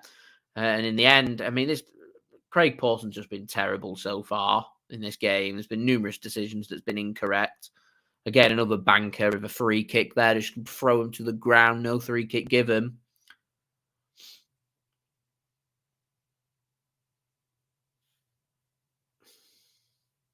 Feel like if we can keep pushing, if we can get a goal before half time, I can see Wolves' head in the second half dropping, and it's becoming a very long game for them. In a game that right now, 36 minutes in, they've played well.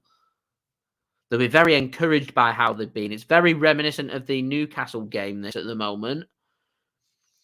Pedro Neto goes with a low ball, easily dealt with by Manchester City this time. Jeremy Doku brought down, protecting the ball, and this time the referee will give a free kick. We'll give him a sarcastic applause. Here's Matheus Nunes then. There's nothing. City are just keep going for the safe options. It's frustrating. That's a good pass. And that is a free kick for Manchester City. Julian Alvarez it was, set away, and he's cut off, sandwiched, and a free kick given to Manchester City. Is Wrexham 1-0 down and now down to 10 men. Ouch. FJ, hello, thanks for tuning in. Much appreciated. Do hope you are well. Julia says, Everton 2-0 down. They are against Luton Town at home. Really poor so far from Everton, as Portsmouth have just taken the lead after being behind against Wigan. They're now 2-1 ahead at the DW Stadium. Colchester 3-1 up against Notts County. So a free kick here for Manchester City. About 45, 50 yards out, centre to goal. Good chance here to put a ball to the far post. Head a ball back across, see if he can do something. Work to Jeremy Doku, City chooses to pass it instead. Doku goes with a low ball and dealt with easily at the near post by Wolves as West Ham have just gone 2-0 ahead through Thomas Susek against Sheffield United at home. I think they're a banker to go down, Sheffield United. Hammered last week at home against Newcastle United, losing comfortably so far. Not even half time against West Ham. They look out the depth.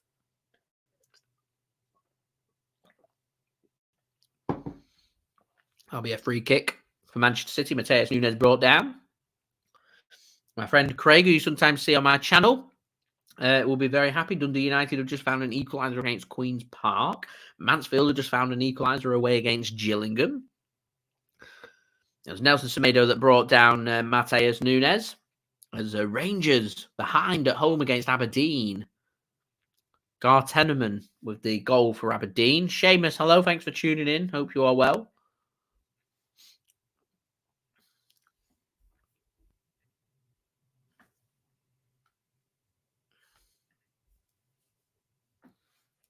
Here's Jeremy Doku into the penalty area. Shows fancy feet. Tries to pull the ball across again. The Wolves just defended so well. 4 men around him. And ball opens up for Jeremy Doku. And again, another shot for Doku. And another shot that is high over the top of the crossbar and not on target. There's not enough testing of Jose Sarr for my liking here.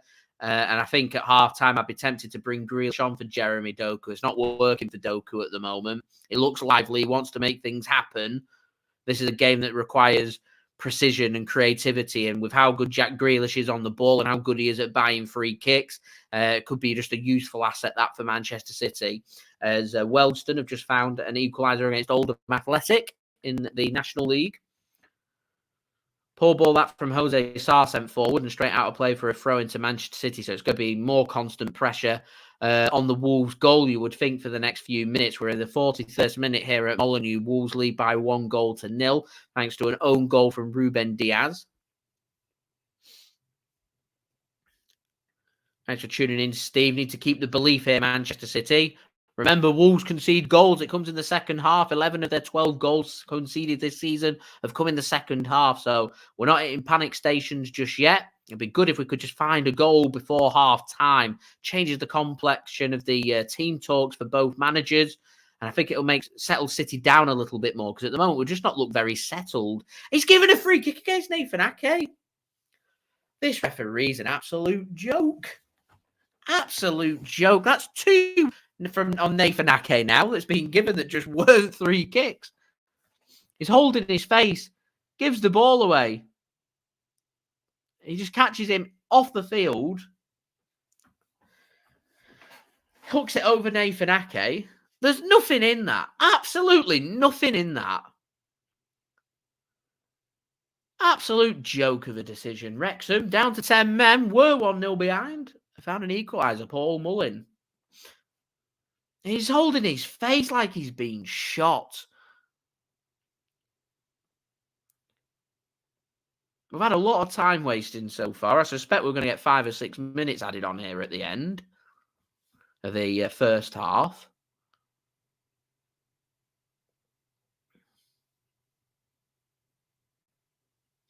Commentators are a joke as well, just listening to this. I'm not too sure where Premier 2 is and where they're coming in from. They're obviously English speaking. I can hear the English accents. I don't know what TV broadcaster working for or who the commentators are, saying VAR have been having a look at it.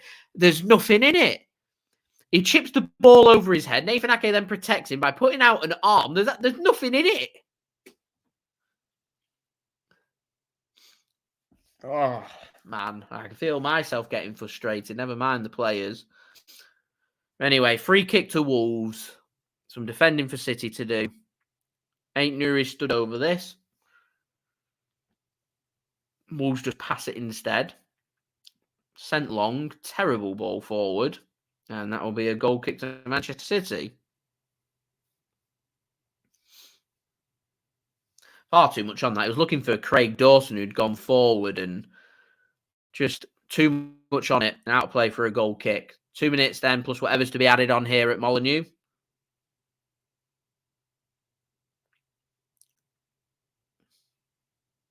Everton have found themselves a goal back. Dominic Calvert-Lewin against Luton. Big goal that for Everton. They need to get back in that. They can't afford to lose that game. Realistically, should be beating Luton's at home.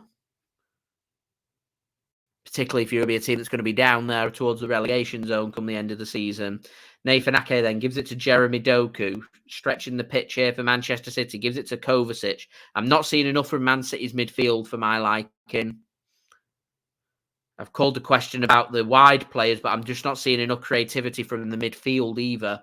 And here's Pedro Neto coming forward. City's defence at 6s and 7s. Ball comes across and Kyle Walker manages to get that one clear. Wolves protect the ball really well. Still got hold of the football here on the edge of the penalty area, centralising it. Wolves fans shouting for them to shoot. Wolves happy to keep the possession here so close to half-time instead.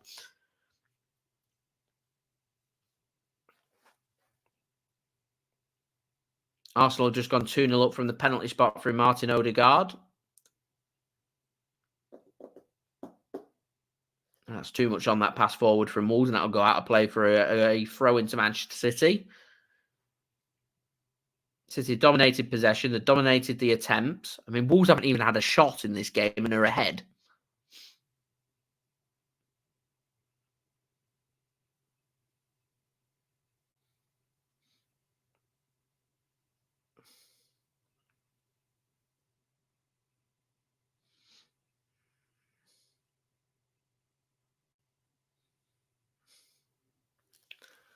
So let's see how long it's going to be added on. I'm expecting this to be quite lengthy.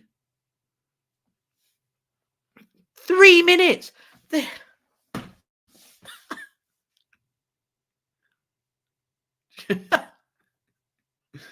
amount of time wasted that's been going on in this game, this is a joke. I'm normally very fair, unbiased. I don't often complain. I often say that if City deserve to be behind or we're not doing things well, I look towards that. But some of the decisions and the officiating in this has been a joke. Ake sends the ball in and City try and get the flick on from Matheus Nunes and falls nicely to the goalkeeper and he can keep hold of that.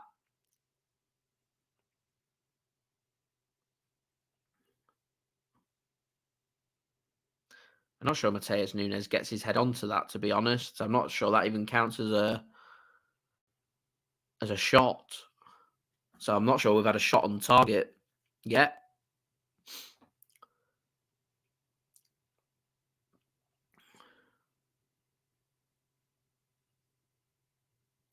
Here's Kovacic. Not seen enough of Mateo Kovacic. He's judged that to have won the ball, the referee. So Wolves can come forward again here.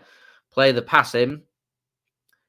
Hwang turns Akanji. Shot comes in and good block from Akanji. And that will be a free kick and that will be a yellow card as well.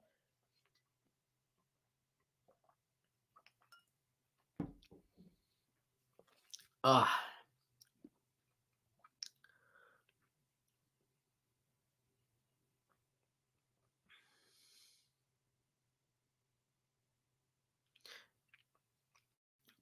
I mean, that was a really poor challenge from Hwang. Hwang, there's commentators saying he's on a yellow card. I've missed him being on a yellow card. He should be sent off for that then. That's a massive...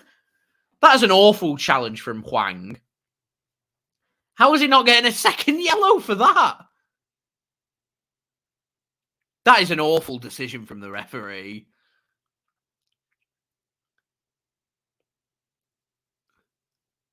It's late. It's a poor, poor challenge.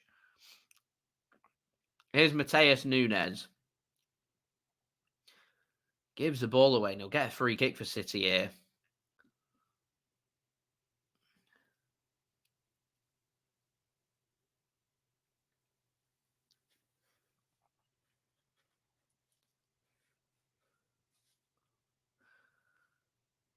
So probably last chance here of the first half in what's been a very frustrating first half. I think Pep Guardiola would be getting another yellow card if it was on the touchline today. So free kick and a chance here for City to do something just before half time. Free kick here then for City.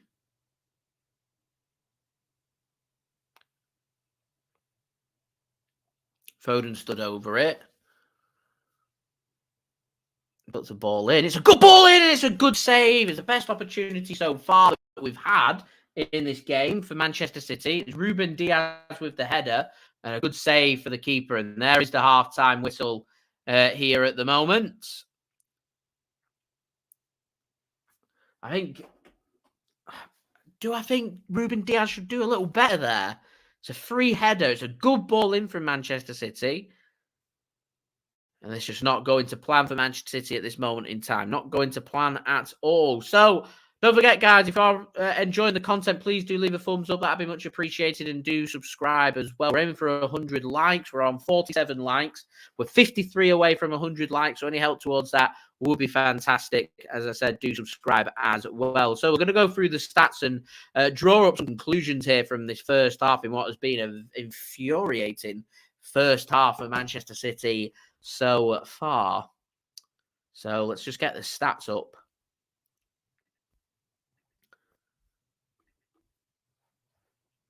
So, Hwang is on a yellow card. That should have been a second yellow card, and Wolves should have been on down to 10 men. I have no idea how they aren't. Lamina with the yellow card and Kyle Walker with a yellow card for Manchester City. So, onto the stats for this game. As you can see, 13 minutes in, it's Ruben Dias's own goal, the difference between the two teams so far. Wolves have had one shot, none on target, and scored one goal. That is the most frustrating thing I've ever seen. City with 12 shots, one on target, and that came right at the end. This has been a very poor display from City. They struggled to create. They've struggled to break Wolves down. They've conceded. Not going to plan for City. 70% possession nearly. Wolves with just over 30% possession. Need to do much better in that in the second half. City 90% pass completion rate. Wolves at 79% pass completion rate. As you can see with the clear-cut chances, nothing creating, nothing. Couple of corners. Very frustrating game this for Manchester City. And as I said, I think they need to stop with the direct play and try and pack that midfield. Wolves have got 3-4 players around the City players once we get into the final third. City need more players to gamble and get forward. We're 1-0 behind. Pointless. Also going with the 4 defenders today, I think I'd like to see an extra midfielder come in and take an extra defender off. I'd like to see Grealish introduced as well at half-time. Jeremy Doku found that first half very frustrating. He's managed to get shots away. He's looked lively, but there's nothing that's been close. And I actually think cutting in may just be the way to go in this game. And I'd like to see Jack Grealish introduced at half-time. Looking elsewhere towards bits of creativity, I said to go with the extra midfielder. Kalvin Phillips would be the obvious choice. Offensively, can he produce that? I mean, to be honest, if you're worried about defensive cover, you could introduce Kalvin Phillips, bring him on for someone like Manuel Akanji, for example, go with the flat back three and Kalvin Phillips drops in like we saw in the Newcastle game, and that may give a little bit more freedom to these two players, Matheus Nunes and Mateo Kovacic, because I am not seeing enough of them two players. They're not popping up in them gaps when Phil Foden or Julian Alvarez or Erling Haaland are losing that ball. Their midfielders aren't there for Manchester City. And that causes me great concern. And I think that can be sorted out through trying to overcommit the midfielders, tell Nunes and Kovacic to get further forward, try and bring in extra cover with Kalvin Phillips. I'd bring him on and take Manuel Akanji off and have a Phillips then drop into defence if we need to, because my concern here is we're 1-0 behind. You don't just want to play a nice, careful game in the second half and be patient and hope we're going to force something against Wolves, because at the moment we've been trying to work our way around Wolves and it just simply has not happened at all. 13 shots, 2 on target for City. It's poor. Really poor showing from City so far. Hopefully we can sort it out in the second half. And as I was saying, going into the Newcastle match midweek, we had a 100% record. We were looking good. Caused me no concerns to go out to Newcastle because it was within City's interest to go out with the Club World Cup coming up, and an away match against Newcastle can't be easy as well. But we didn't score in that game. We didn't create too much. And that momentum seems to have stopped with that 100% record. You lose one game and all of a sudden it carries forward. And that first half from City there, very poor. Needs to be much better second half. And I really do hope that it is. I can't be doing with a full week of City playing a couple of games, losing with how toxic everything can get, in particular from some of the fans and stuff. So hopefully we can sort it out second half. Couple of yellow cards. Should be down to 10 men. Wolves, in my opinion. Hwang should have been sent off for a second yellow late on. Officials have been a joke. Referees been a joke. It's time for me to put on some halftime entertainment for you guys because I'm getting annoyed now, if I'm completely honest. So, yeah, not ideal. So, yeah, today's halftime entertainment brought to you by Mix. Links and details. They are in the description. This is Mix Sid, bringing you the Black Sheep Brewery review. Sit back, relax, enjoy, and hopefully, fingers crossed, be in for a much better second Hello guys, Mixed here, back again for another review video. So for this review video, we are reviewing the Milk Stout. So if you ever had it, I certainly recommend it. But what we're going to find out today is does this Milk Stout live up to the billing, and does it compete against Guinness, or is it even better? So this Milk Stout I got from Tesco for £2. It's something I had in Middlesbrough back in March, and I absolutely loved it when I had it off the pump. Because it's nice and refreshing, and I just remember it standing out as one of the top pints of the day in Middlesbrough that I had. So we'll see if this lives up to it. This is an award-winning stout as well. The World Beer is 2022, and this is a winner.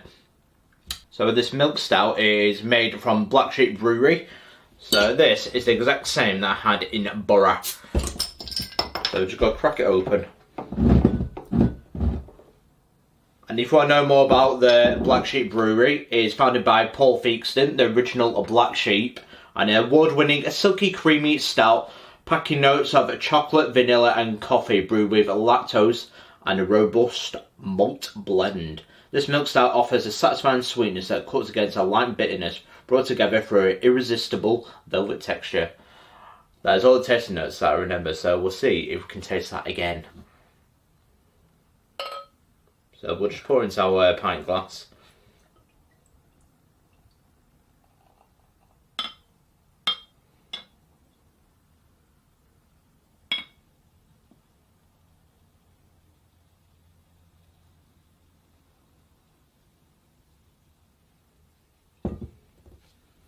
A little bit of a towel head, that one.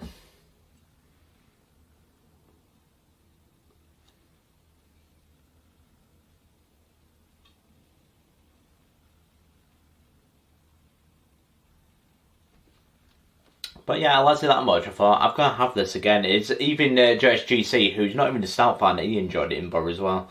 So that's one of the reasons that I decided to buy this from Tesco when I saw it. I just couldn't resist when I saw it the second time.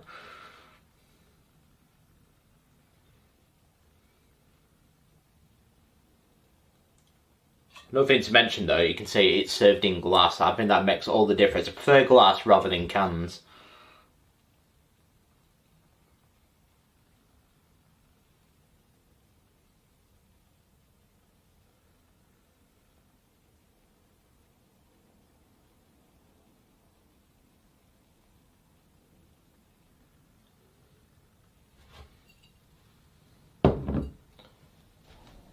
So, how does the milk stout from a Black Sheep Brewery taste? Very much a northeast delicacy, this one.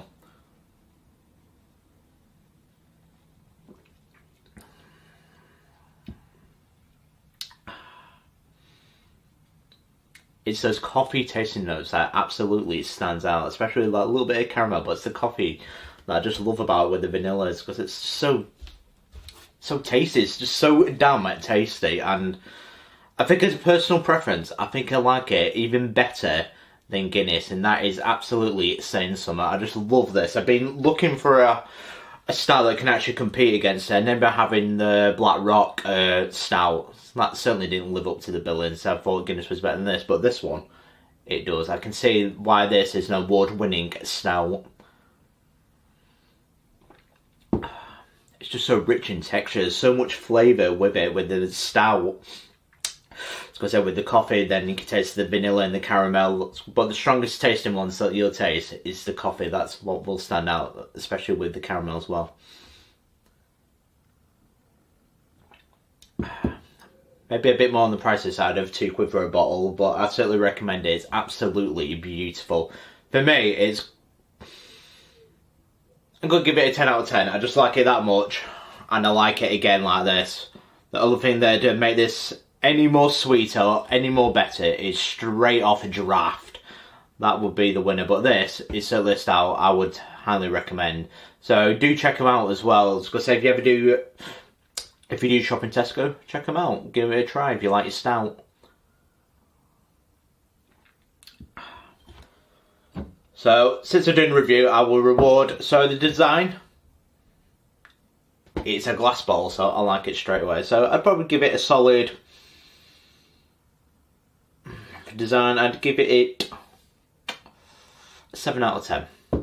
Price, I think for quality, that's what I'm going to get. It's £2 a bottle. For quality low, I'd give it a solid 8 out of 10. And for taste, 10 out of 10. Absolutely, voila, beautiful. So overall, I will give this a score. 7, 8, so 15, 25. So that is 8.33 out of 10. That is the award-winning milk stout by Black Sheep Brewery. But you guys absolutely nailed it with this stout. I cannot wait to try more of your brands as well, more of your products. But Paul Feakston, you've absolutely nailed it. This is a winner. But this is my milk stout review by Black Sheep Brewery. Do let me know in the comments below, what's your favourite stout that you've ever had? Or is Guinness still the top dog for you? Or any more stouts that you've come across the globe, any ones that you highly recommend, do let me know. But I've been Mixed. This has been my milk stout review by Black Sheep Brewery. Don't forget to like and subscribe to Mixed, as I really do appreciate it. We finally reached 2k, yay! So thank you everyone for all your support as well. So it really does mean a lot to me, as I will do a special 2k video for it, as well as I will try 5 summer cocktails that you must have for this summer, as I will give you my thoughts, as I will make 5 summer hits, as I will make 5 summer cocktails that I personally like. But I've been Mixed, and I will see you in the next cocktail video. Cheers.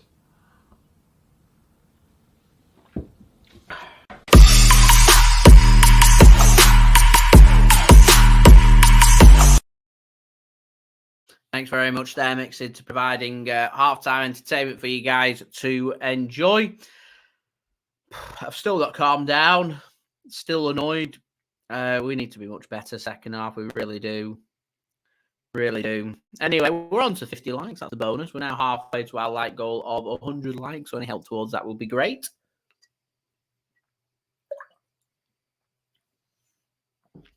We're just waiting for the start of the second half, which will be a couple of minutes away. So we'll get the AirPod back in, ready and waiting.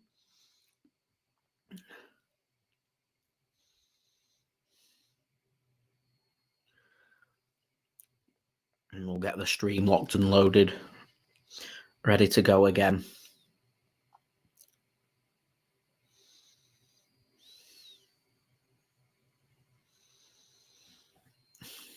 There we go.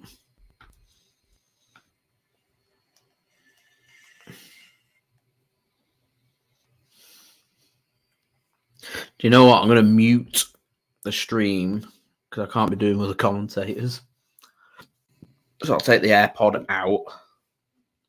Maybe that might be the good luck charm. There we go. Might just be the good luck charm. Right, players making their way back out of the tunnels, ready for the second half. Bradley, don't blame you. Get a stout in. Maybe something even stronger, to be honest. Wasn't great from City, was it? And we're doing well with the likes. Let's keep pushing. Let's get to 100 now. More than halfway. 49 to go.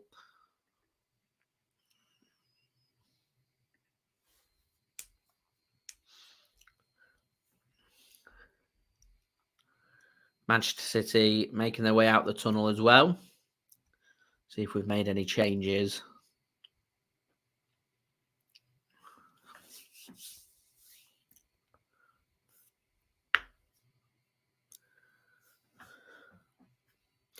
So City will be attacking from right to left for the second half.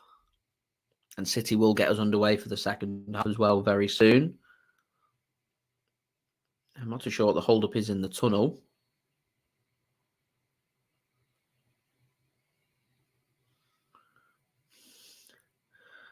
City can make the way out now. And Oscar Bobb's going to be coming on for Manchester City. Now, that is interesting.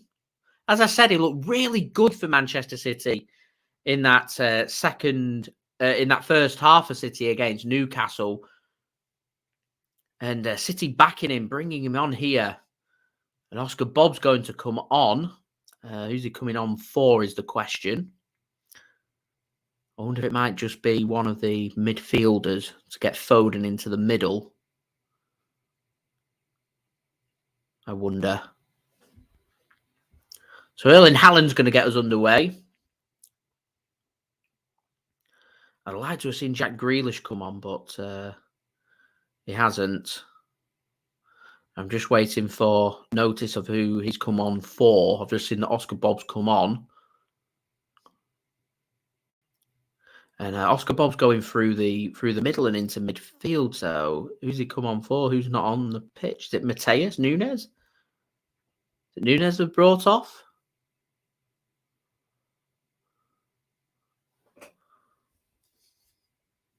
My screen's tiny, so I can't work it out. I think it's Matheus Nunes that's come off. There you go. Yeah, Bradley says Nunes is the one that's come off.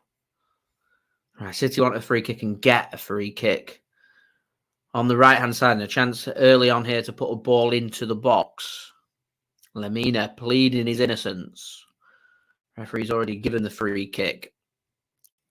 Never get why they plead the innocence after the free kick's being given, because the referee can't exactly change his mind. I mean, it's late on Phil Foden. It is a free kick. It's a pretty standard free kick. Easy decision for the referee to make. So a chance for City to put something into the box, put something of good quality into the box right at the end of the first half. Tested the keeper. Chance here. Ball gets whipped back in and headed out for a corner to Manchester City. Erling Haaland brought down, and he's really not happy about it. Mateo Kovacic as well, asking what's going on there. Felt like he was wrestled to the ground. Be interesting to see another replay of that. You don't really see it get penalised that often. Corners and set pieces, shirt pulling and wrestling and grappling. You don't really see much of it. Anyway, corner's going to be allowed to send in, so I presume that there is no VAR check on this. And again, the pushing, shoving, grappling and hugging going on once more. Cleared by Wolves. Corner was sent in. Hooked in by Manchester City. Erling Haaland managed to keep himself on side. He looked offside. Oscar Bobb made the run, not used by City. Instead, Kyle Walker, he does use Oscar Bobb now. Worked in nicely to Phil Foden. He can't find the pass and does really well to keep hold of the football for City, and Wolves can get that one clear, and I think the referee's going to give a free kick against Oscar Bobb there for being late from the initial clearance from Wolverhampton Wanderers.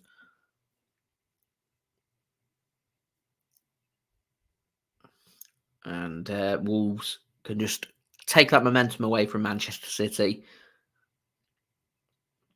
with their own free kick here inside their own half, which they're wisely choosing to just try and have a bit of possession. Jose Sarr sends it long, headed towards the Wolves man. It's good work that by Wolves, unlucky to miss out on the ball. Oscar Bobb takes hold of the football and City can come forward. It's a sensible substitution bringing Oscar Bobb, playing him behind the striker, trying to get him to make a nuisance of himself in midfield. I said was lacking a bit of creativity, was lacking a bit of flair right behind the striker, and I thought they might bring an extra wide player on so you can bring Phil Foden into that role, but obviously chose not to. Jeremy Doku stays on the pitch. Jack Grealish could have been the option there as well for City. Here's Jeremy Doku. Gives the ball to Mateo Kovacic now. Opens up with a little bit of space, and City may go for the shot here. They do, and it's miles over the crossbar. I think it's Ruben Dias with the shot for Manchester City, and that's not it. That isn't it.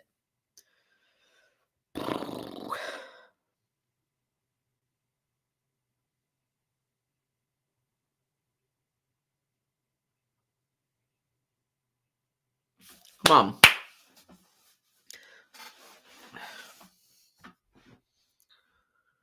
Goal kick then to Wolves. Clock ticking. 41 minutes remaining of this match. Wolves have conceded 11 of the 12 goals this season in the second half. So hopefully City can capitalise upon that. I don't know whether that's a concentration issue or a fatigue issue or something. I'm not quite sure. As Stoke City were 2-0 behind away at Bristol City and have now equalised. It's 2-2. Wolves then with a throw in inside the City half. Just worked on their left-hand side. Is Kilman.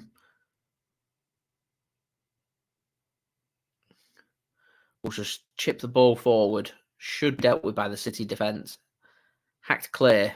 Only as far as a Wolves player. Not the best of clearances that from City. And not the best of passes from Ruben Dias either out from the back. And twice City have had chances to clear their lines. And twice City have declined that opportunity. And the ball opens up nicely here for Wolves. Thought they might have fancied a quick shot there. Just test the keeper. They don't. They work it to the right-hand side instead as Macaulay Langstaff pulled a goal back for Notts County away against Colchester. 3-2 there.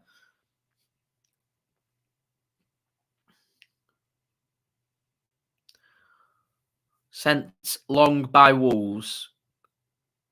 Picked up as well by Wolves. And so some more defending for City to do. Nathan Ake struggled a little bit in this game, Nathan Ake. Or I think he has anyway. Isn't it funny how that works? Jack Grealish and Nathan Ake, two of the most consistent best players for City last season. You sign players in their position. They have competition for their places with Josko Gvardiol for Nathan Ake and Jeremy Doku for Jack Grealish. And all of a sudden, they don't find the game as fluent. Is that interesting? Oscar Bobb finds a pass forward to Erling Haaland. Haaland does eventually get a shot away for a good block from Craig Dawson and comfortably into the hands of Jose Sarr. Wrexham 2-2 against Crewe. I didn't know Crewe had taken the lead against Wrexham, but Paul Mullins equalised again for Wrexham. Peterborough 2-0 up against Bristol Rovers. Morecambe 2-0 up against Forest Green. Solihull Moors have just found an equaliser against York in the National League. Plenty of gold going in around the grounds, but nothing here. And it remains 1-0 Wolves.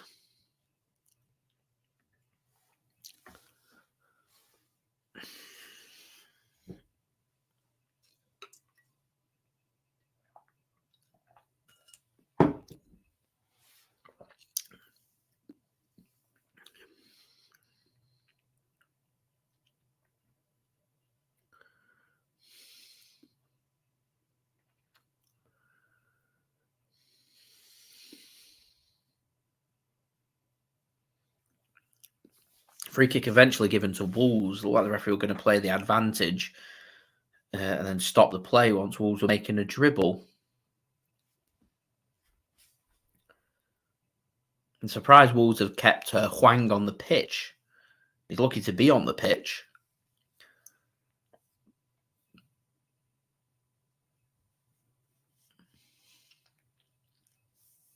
Surely on a last warning.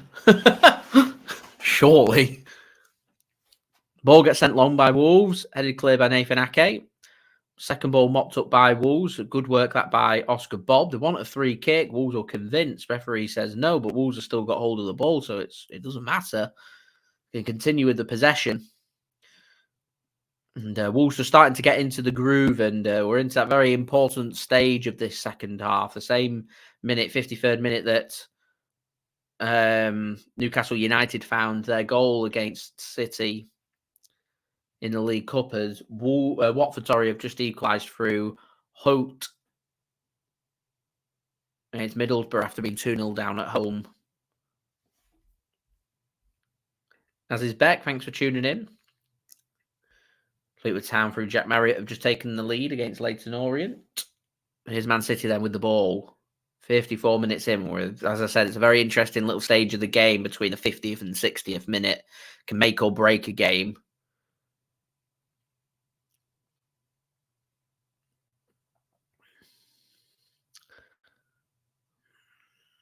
Arsenal game set and match against Bournemouth 3-0 up now and can start thinking about their midweek game in the Champions League and against Manchester City.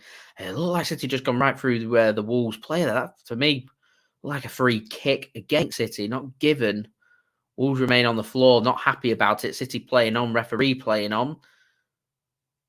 Here's Jeremy Doku now. Gives it to Phil Foden, and a shot comes in and comfortably saved by the keeper, and he will put it out of play for a throw-in, whilst the Wolves player can receive some treatment.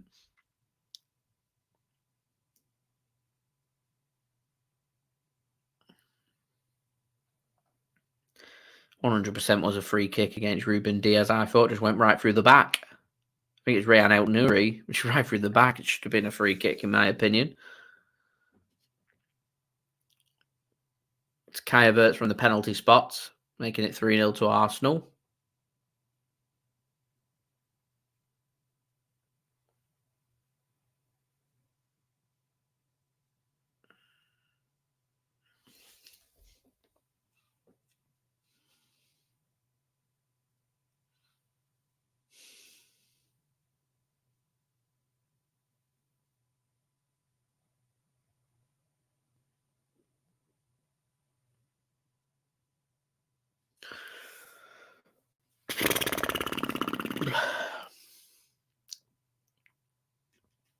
And Dundee United are ahead.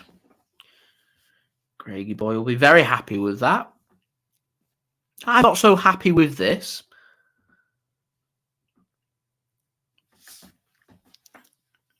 Ruben Dias gives it to Phil Foden. We need to get going now. We need to get through the gears. Gives it to Jeremy Doku.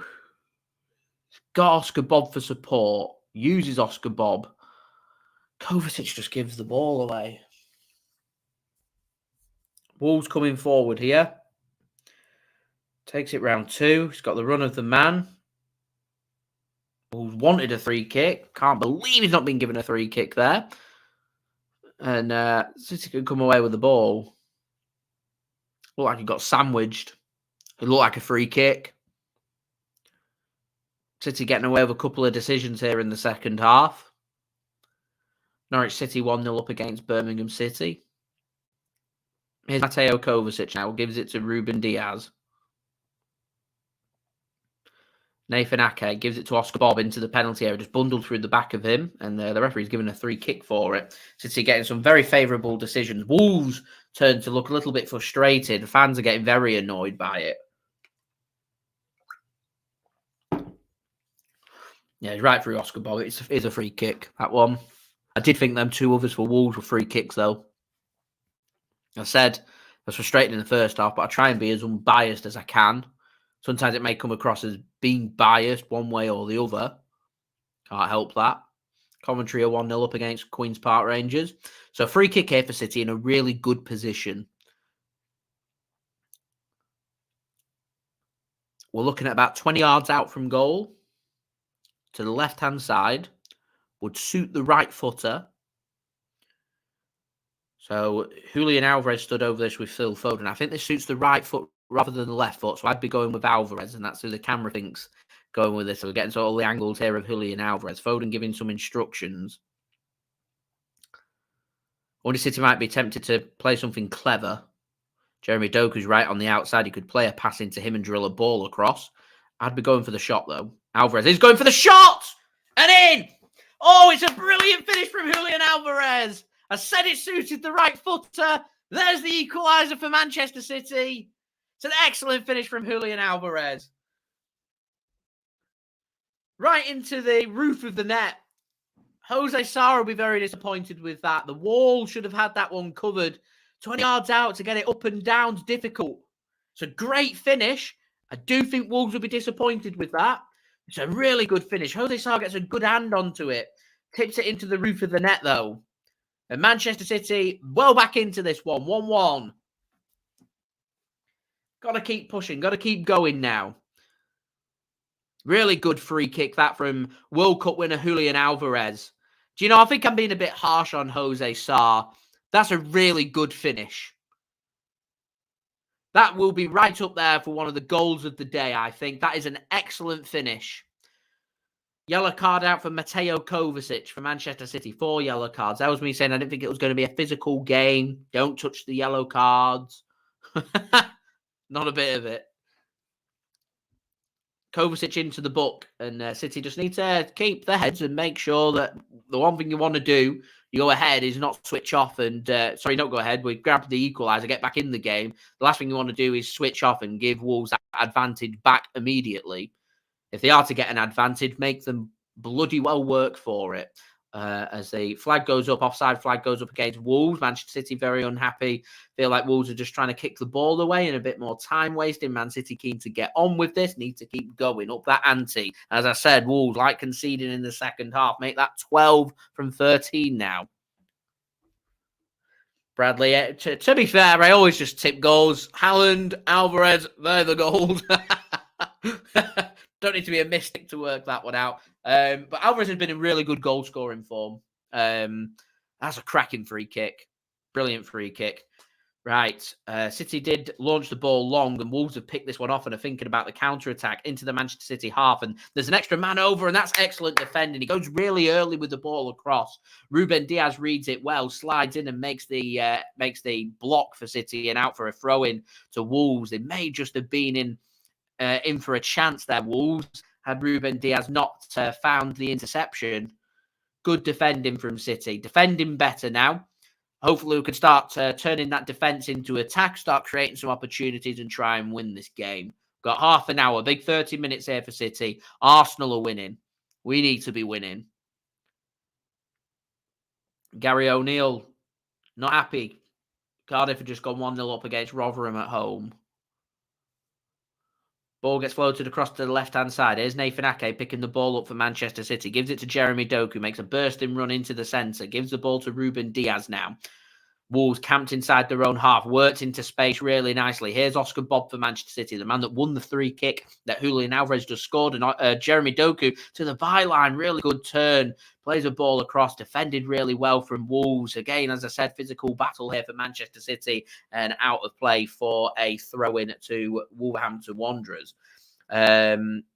Swansea have just gone 2-0 up against Millwall away. Stockport have just gone 3-0 up. Norwich are 2-0 up against Birmingham as well. Plenty of goals there in the Championship. Julia with the Julian Alvarez emojis just reminded me that I need to change up some of my own emojis from last season. I said I'd make a note of it. I did and then didn't get around to doing it. So I'm just going to put another note. I'll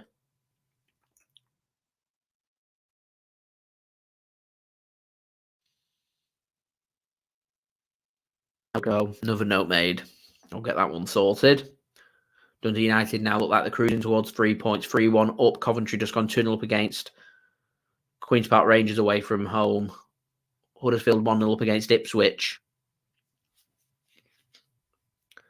And that'll be a free kick to Wolves right near their own penalty area from Julian Alvarez.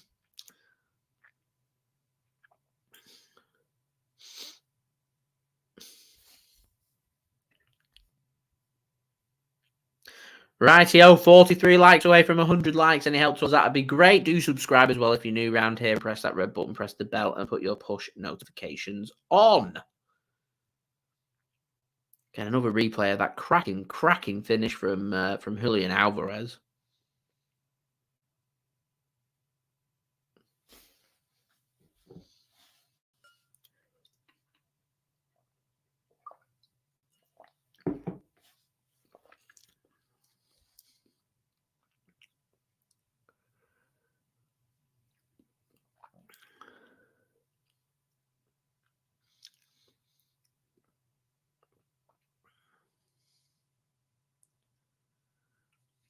Swindon 2-0 up at home against Grimsby. Well defended that by Manchester City. Wolves just coming forward and cut off well by City. And they can have the ball back here through Manuel Akanji. Gives it to Mateo Kovacic, dropping deeper. Works a pass through to Haaland. Haaland hasn't really done anything in this game so far. We've not really found a way to get Haaland involved. And that's good work from Nathan Ake. Mixon will be fuming. 3-0 down now at home against West Brom.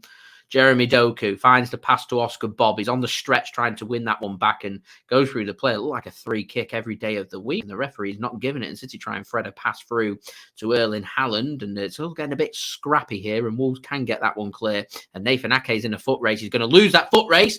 And Wolves could be in. And that's excellent covering from Manuel Akanji. Nathan Ake got done for pace there. He really did.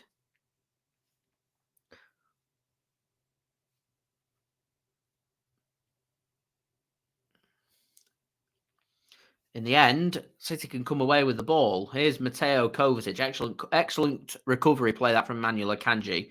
Jeremy Doku then, towards the byline. Gets a corner for City. Scored off our last set piece. Keep it up.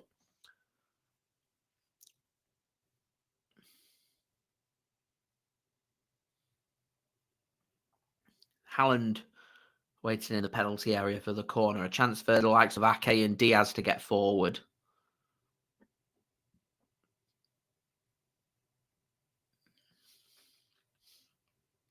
Kalvin Phillips getting a run. Coming on for Manchester City. Mateo Kovacic comes off. 35 big minutes here for Kalvin Phillips. A Kalvin Phillips winner. Might just get him a start against Arsenal. That's a great ball to the back post. Headed well by Wolves. Cleared in by Oscar Bobb and hooked back in and cleared off the line by Wolverhampton Wanderers as Middlesbrough have reclaimed their lead against Watford. 3-2 up now.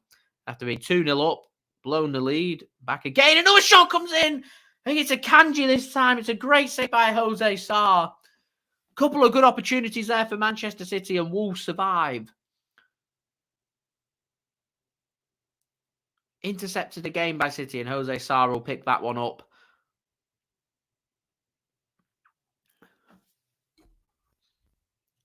John, it's the Portuguese influence, I reckon.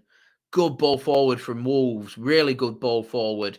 Cross comes in. It's a good ball in and it's well defended by Akanji and falls really nicely. Wolves are in. 2-1. 2-1 Wolves. It's the man that shouldn't be on the pitch. It's Hwang with the goal.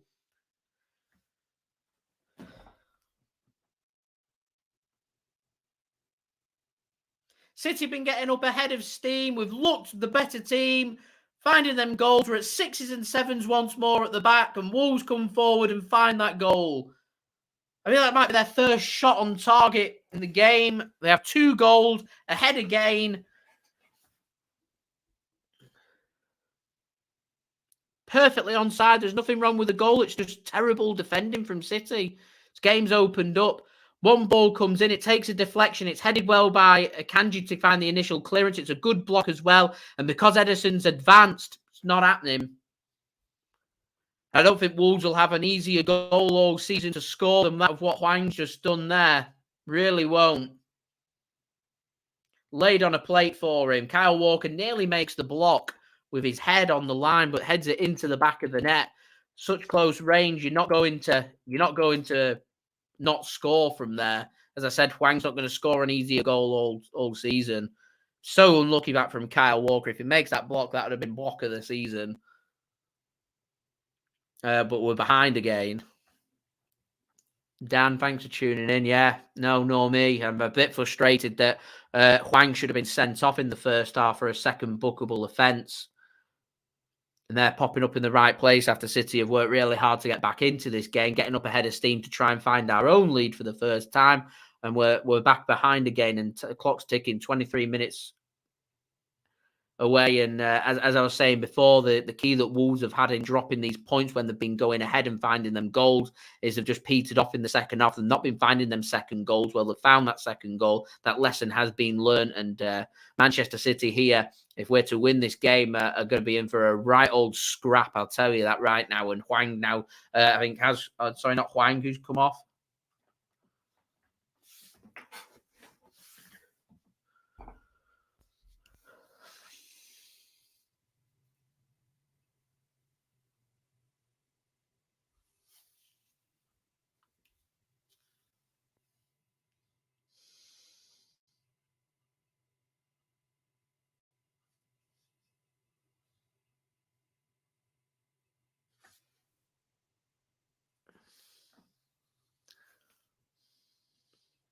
Here's Doku then for Manchester City.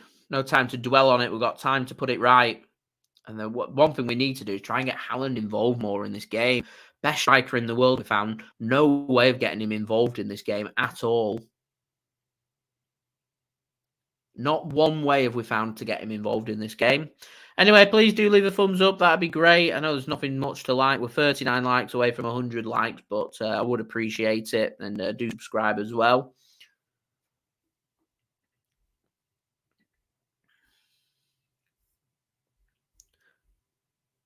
Who was that Wolves sub? Never came up on here. It was Joao Gomes that came off, and it's Traore that has come on.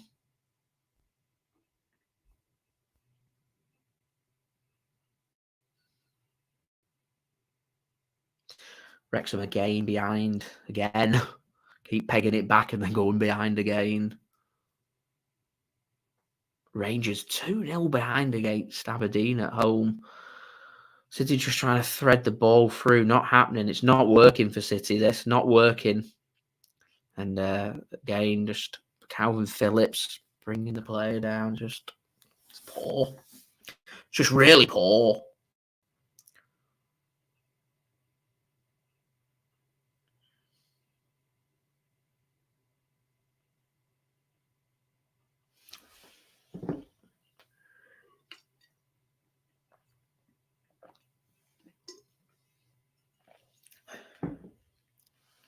Southend have equalised against Rochdale. Grimsby have just pulled a goal back against Swindon.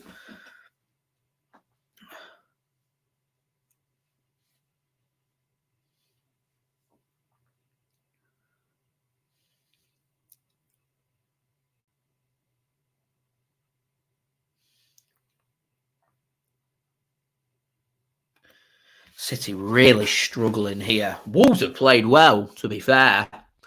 Wolves have played well. They've done what they've needed to do. And time running out here, 19 minutes. I think City will be looking to win this one, if I'm honest, from this position. Need to try and make sure we don't lose so we can stay top.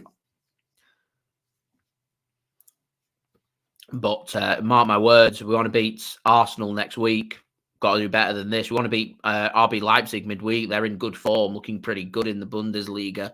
We want to win that game. We're going to have to do much better than what we've done against Newcastle and against Wolves here, because we've been, over the last couple of games, we've just not been very good. They look a shadow of the former selves. They look like they lack a bit of confidence. They look shaky.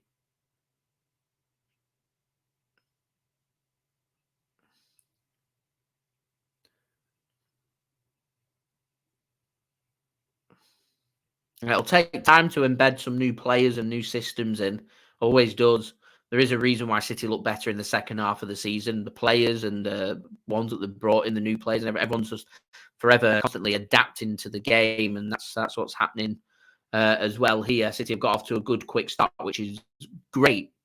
There's going to be games where we're going to slip up. There's going to be games where we drop points. You've just got to keep it to a minimum to put yourself in as good a position as possible, because you don't want to leave too much to do for ourselves anyway, for a team that puts ourselves in always in a strong position, that we're in a position where we can potentially win the league in that second half of the season. So you've just got to remain there or thereabouts. There's going to be bad games. There's going to be matches that we should be winning that we don't win. It happens in every Premier League season. It has to happen. And I don't mind that it happens. I do mind how we play. And I've not seen enough from City. I didn't see enough against Newcastle. I didn't think City wanted it that much, was my impression that I got from that game. It's the League Cup. I can forgive it. To put in an equally as poor performance in the next game in the Premier League for a game that is important, that does matter, is poor from City. And as I said, we've got a really difficult game against Leipzig midweek. And the last thing you want to be doing heading into a huge Premier League match against Arsenal away from home is the previous 3 games, you've not won any of them. We could be looking at back-to-back losses here. And that RB Leipzig match isn't a gimme. And all of a sudden, you're full of confidence. You play a system, you play really well, and all of a sudden, something doesn't go right, and you need to do a little bit more. As I said, this would be the first time that Man City have lost under this new system where we play with that back 3. We haven't lost with a full-strength team out since we played against Tottenham Hotspur at the beginning of February. Since we've had them 115 charges from the Premier League, we haven't lost a single game where a full-strength City team has been out, where a trophy hasn't been wrapped up, or it's been a cup game. That could end today. 15 minutes away from it ending. Jeremy Doku gets a corner for City.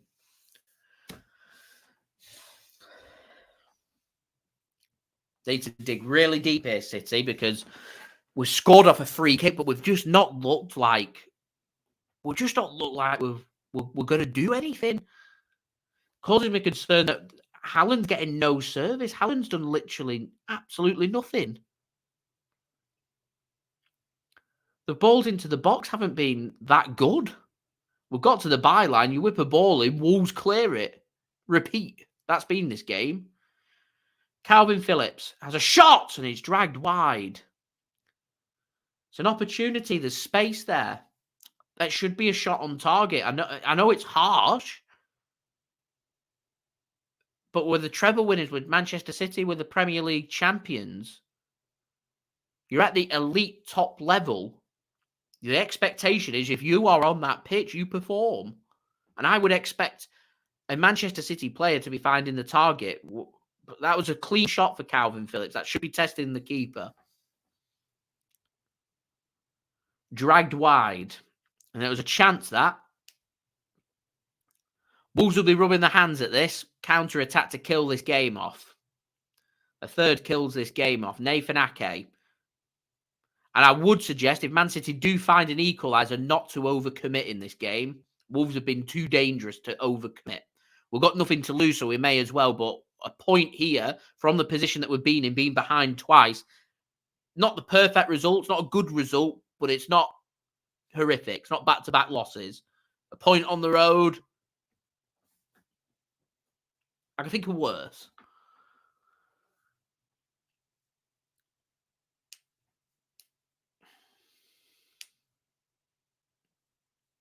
Problem we have is Wolves are 16th, not been in the greatest of form, lost 4 in a row.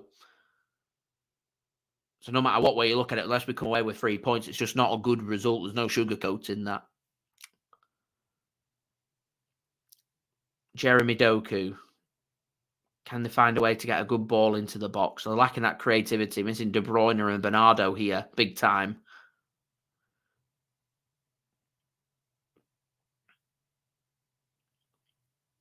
And I think this is where you'd have the thingy with Grealish starting. It wasn't going to plan. You could bring someone like Doku to make an impact. Tired legs running at them, but 78 minutes of Jeremy Doku.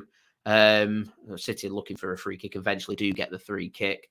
78 minutes of Jeremy Doku's not as quick or as sharp as what you'd be looking for as a player that's coming off the bench. And Grealish just doesn't have that precision and pace to make that impact from the bench.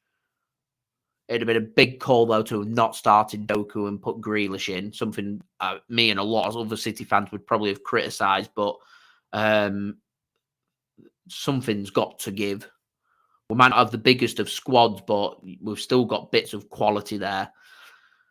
Cross comes in from City. It's just too deep, and Jose Sarr just gathers that one up with ease.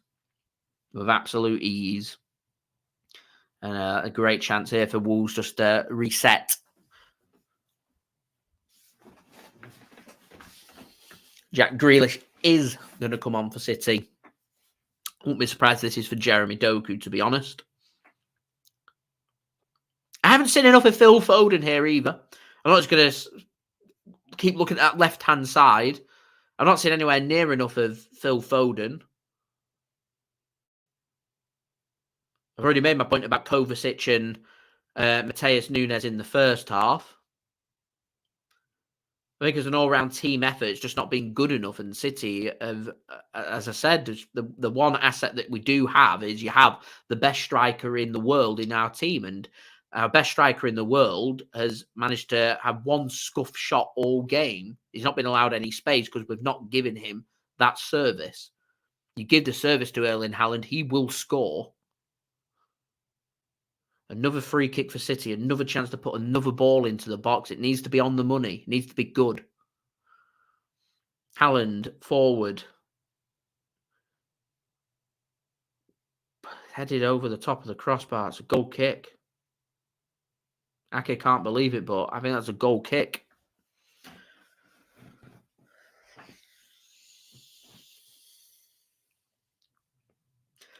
Right, Jackie Boy does come on. Comes on for Nathan Ake. City backs against, all guns blazing here. Wolves are going to go backs against the wall. Defender off, attacker on. I don't think that's been Nathan's best game for City. As I said, I'm not just going to keep picking on the usual suspects in the squad. I'll say it how it is. I think all round as a team performance, it's just not been a good performance from City. It's just not been anywhere near up to scratch. And my concern is we have Leipzig and Arsenal, who are both of them far better than what Wolves are. Far better. Our squad looks stretched enough. And we've got another international break coming. We've got another international break where we need to try and keep the players injury-free. We can't afford any more drops. We need De Bruyne. We need Bernardo back. We need John Stones back ASAP.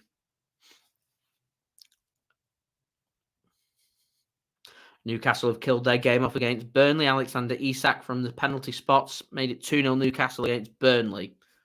Right, don't forget, leave a thumbs up. That would be fantastic. Subscribe as well if you're new around here.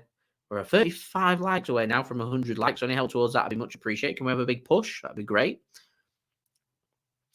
Chance here for City to put something into the box. Okay, why has Kalvin Phillips not put something into the box there? Just hesitated. Had a good chance just to put something of quality in there, but opts against it. And City just end up going backwards. Ball comes forward from City. Not the best of passes, but that's good recovery from Phil Foden. Drives into the penalty area. He's got nowhere to go. Jeremy Doku picks that one up, but not cleanly. And Wolves can get this one clear through Hwang Hee Chan. And he's looking for a free kick. Doesn't get one. And Manchester City should have just gathered that one up. And they haven't. John, you spot on. These bits of form happen. They always happen in the first half of the season rather than the second half of the season. So I'm not going to lose the plot if this stays the same.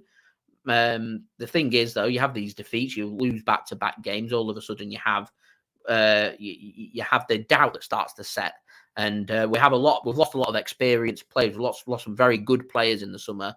Laporte, Mahrez, Gundogan, etc. That all have a big influence in the dressing room. So City have got new blood, new players who won't be kind of used to this situation.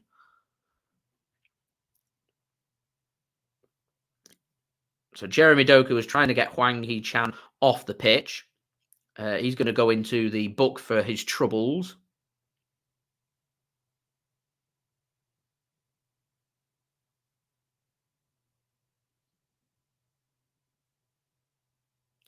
Again, you're seeing the frustration. Jose Sa with a big smile on his face. Why would Jose Sa not have a big smile on his face? His team is 16th, won once this season in the Premier League. And they're 8 minutes away from getting arguably their biggest win of the season. And that's just it. Man City are a big team, the best team in the Premier League. Teams are going to raise the game against us. We need to turn up and we need to play the part. You're going to have off days. It's going to happen. Off days happen. You can forgive off days. You just don't want them to be too regular. As a shot comes in from City, and it's well held that by Jose Sa. A good low drive that from City. A good idea because he could easily spill it, could easily take a deflection. That could easily be 2-2. Good effort that from Kyle Walker. It is straight at the keeper. It's a good save. He has to gather that cleanly and catches it cleanly. Really good save that from Jose Sa.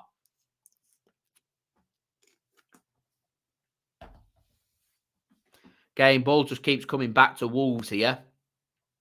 7 minutes and counting. That clock ticking far too quickly for my liking.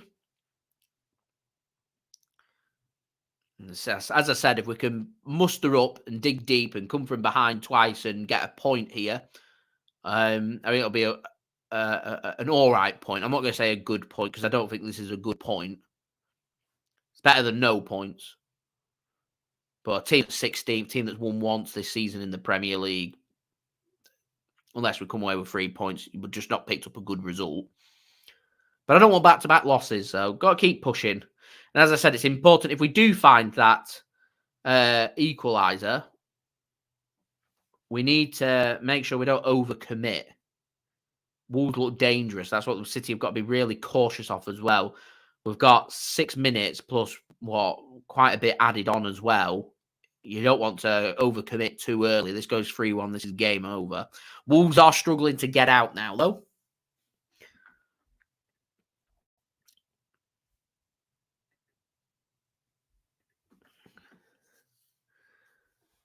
Here's Kalvin Phillips for Manchester City. Looks ahead of him. What's he got for options? Gives it to Kyle Walker. I'd like to see City just drop a little bit deeper. The players just keep getting towards the penalty area and we've got nowhere to go. So the only choice they've got when they're playing the pass is to go backwards rather than the attackers dropping deeper to receive the ball, to release some of the players away. Here's Jeremy Doku for Manchester City. 5 minutes. 5 minutes. Big minutes coming forward for City, and it's just not a good pass forward. Intercepted by Wolves. City find the header. Oscar Bobb can't get his head onto that. Manages to take the touch and manages to keep it in for Manchester City as well. MCFR, thanks for tuning in. Yeah, it's been a very frustrating game. It's been like Newcastle, but a game with meaning this one, so it's made it even more frustrating. It frustrates me that Hwang Hee Chan on that pitch. It frustrates me that he gets the goal when he should have been sent off, in my opinion, for a second bookable offence. It frustrates me that the City team, building up momentum after going, pulling the goal back and not making anything after not struggling a bit creatively, finally making some opportunities happen, that Wolves go up the other end, because Wolves have come forward twice and come away with 2 goals and are going to be potentially coming away with 3 points. We've been sucker punched twice. And this isn't a new system. It isn't the first team that has done this to Manchester City. Teams do this week in, week out. I don't blame the teams for doing it. It's about the only way they can make a game competitive, because they're not going to go and play a game of football with Manchester City. They'd be crazy to go and play a game of football with Manchester City. Dare I suggest next week's game against Arsenal, some of you guys are going to find it crazy, but that match against Arsenal next week will be more straightforward for Manchester City, because they're going to play football.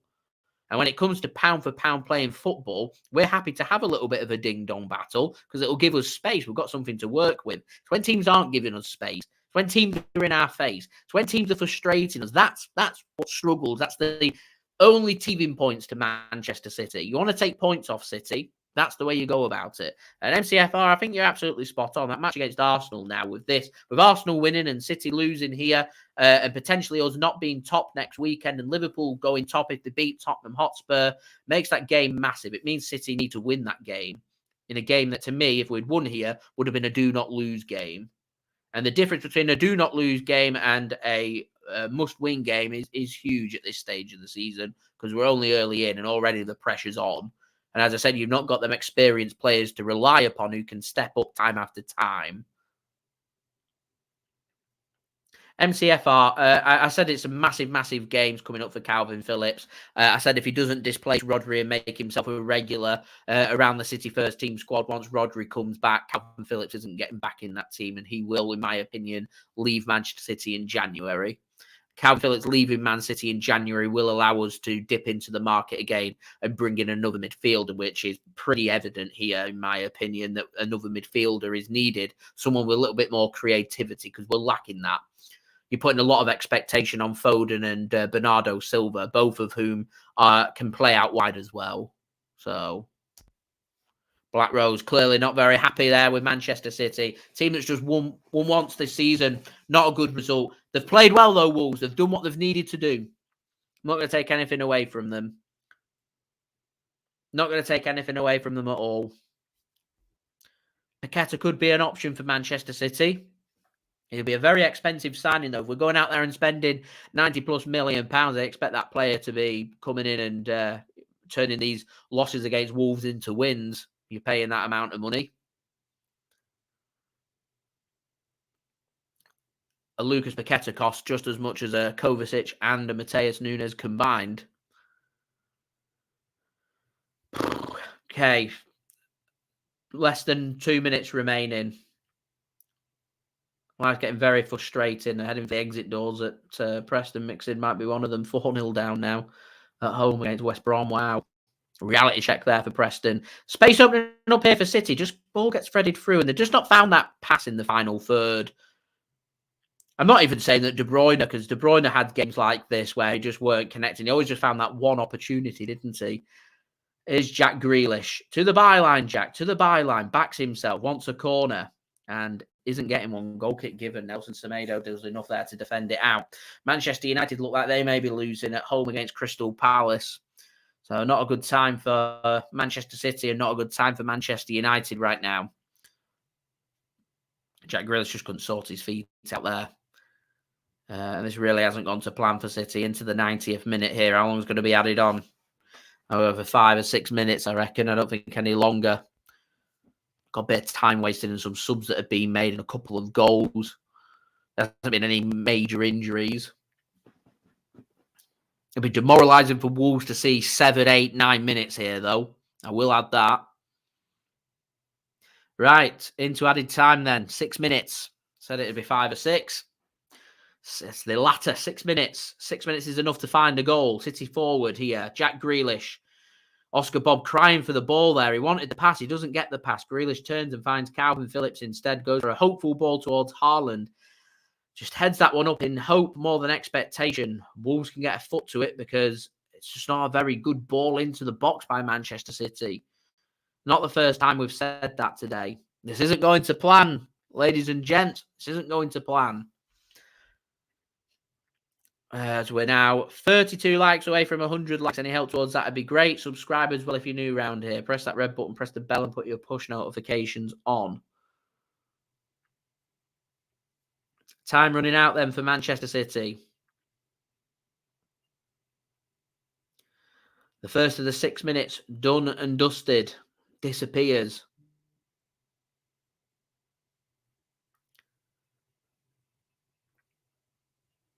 Here comes Kyle Walker. It's very much just gung-go from City now. Needs to just get that ball forward by any means necessary. I said don't overcommit just yet. Now is the point where I'd be overcommitting. Stoke City have pulled it all back. 2-0 behind against Bristol City. And they've come back and won 3-2. A free kick given to Wolves. It just gets even more frustrating this for Manchester City. This has been a very frustrating, but this might be one of the most frustrating games that we have for City. This is like the Brentford at home match last season. And we still won a treble. Still won a treble, even though we lost at home to Brentford. But this has just not been very good from Manchester City. I've not been very impressed. My JSGC man of the match, I'm really struggling. Julian Alvarez, well taken goal. So the only positive I've had from today, the only positive.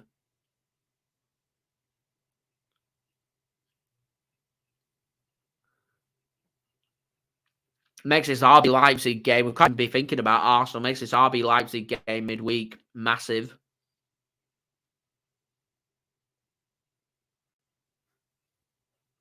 Lose that and all of a sudden Manchester City have got some serious work to do in the Champions League as well as the Premier League. You need a bit of respite. We need confidence going into that Arsenal game. We need to win that game against Leipzig away. Puts us in a really good position to go and do that as well. And I always say it's not so much making the mistakes, it's how you respond from them mistakes. We lose a game, it's how you respond to that. We lost against Newcastle and we've responded so poorly in this game. And that, I think, disappoints me the most here. I don't know if it's had any impact about Pep Guardiola being up in the stands rather than on the touchline. I wouldn't have thought so. But this has just not been very good from Manchester City today. Not been very good at all. And I'm very disappointed. Wolves look like the team that's more likely to score right now than Manchester City. City get that ball back. I've not had the chance to do too much commentary because there's been nothing to comment on. Grealish into the penalty area, finds a bit of space and a shot comes in and it's over the top of the crossbar. There's a shot from Kalvin Phillips. It does take a deflection. So a late corner here for City. We've got 2 minutes remaining. I reckon Pep deep down will be absolutely seething. He won't be happy with this. Foden, corner. Can we dig something deep here? Not a very good corner. Jeremy Doku picks it up at the back post. Shot comes in, blocked and into the arms of Jose Sarr. Takes the sting out of the shot. It's just not working for Manchester City here. 2 minutes remaining. Wolves just taking their time. Wolves 2 minutes away from picking up a massive victory against City. Social media is going to be poisonous after this. Absolutely poisonous. Wolves that's a poor from Wolves not to keep hold of the ball. I can understand why they just want to get it as clear of their goal and as far away as possible. Just booted the ball upfield straight to Ederson. Manchester United have lost against Crystal Palace, and normally I'd be laughing. It is funny, but we're set to pick up our own terrible loss of ourselves, so we're not really in any room to laugh as Arsenal show how it's done. Bournemouth away, difficult, niggly game, go and win 4-0.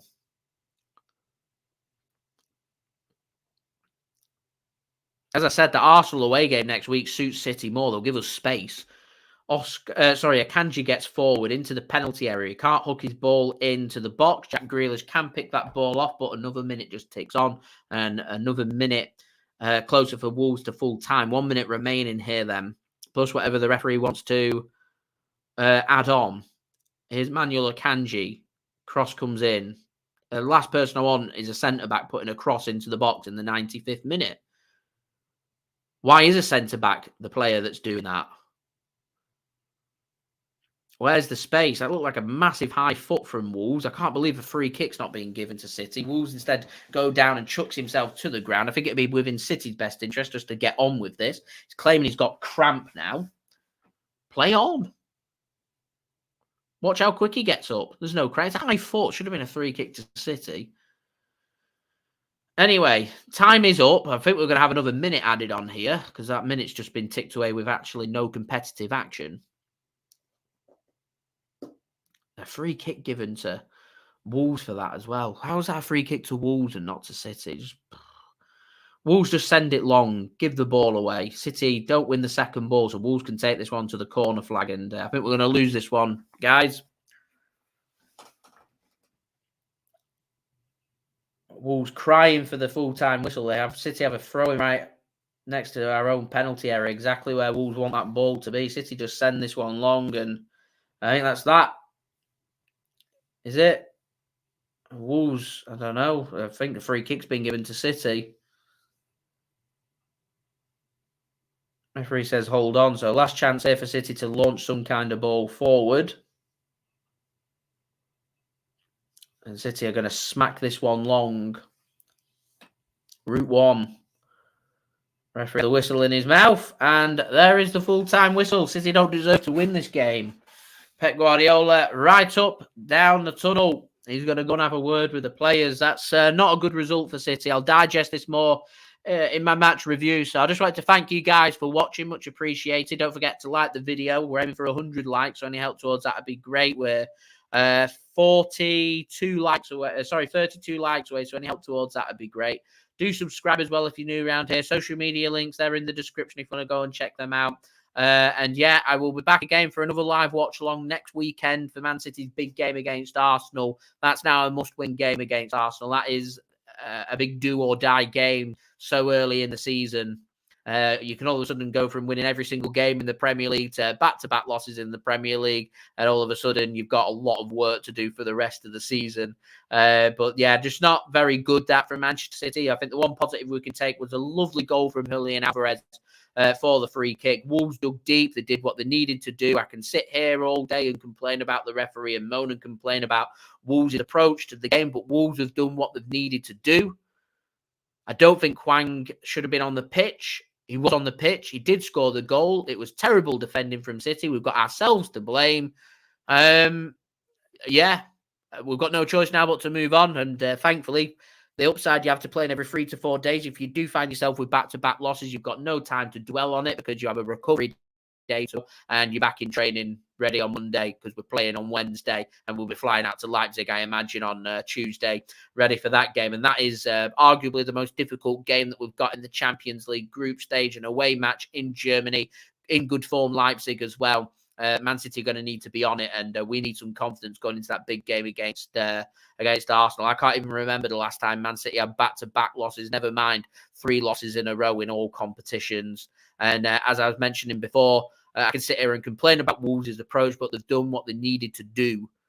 So credit to Wolves for getting that job done. They become the first team since early February to beat Manchester City when switching to this new formation of 3 at the back. and they got the job done. While City have had a first 11 out there, not enough balls into the box that of quality. No service for Erling Haaland. There's a lot to talk about, of course, in my match review, which will be up in the next hour for you guys to look forward to. I will have a match vlog out for our away match against Leipzig. Hopefully, I can bring the good luck charm to Germany for Manchester City.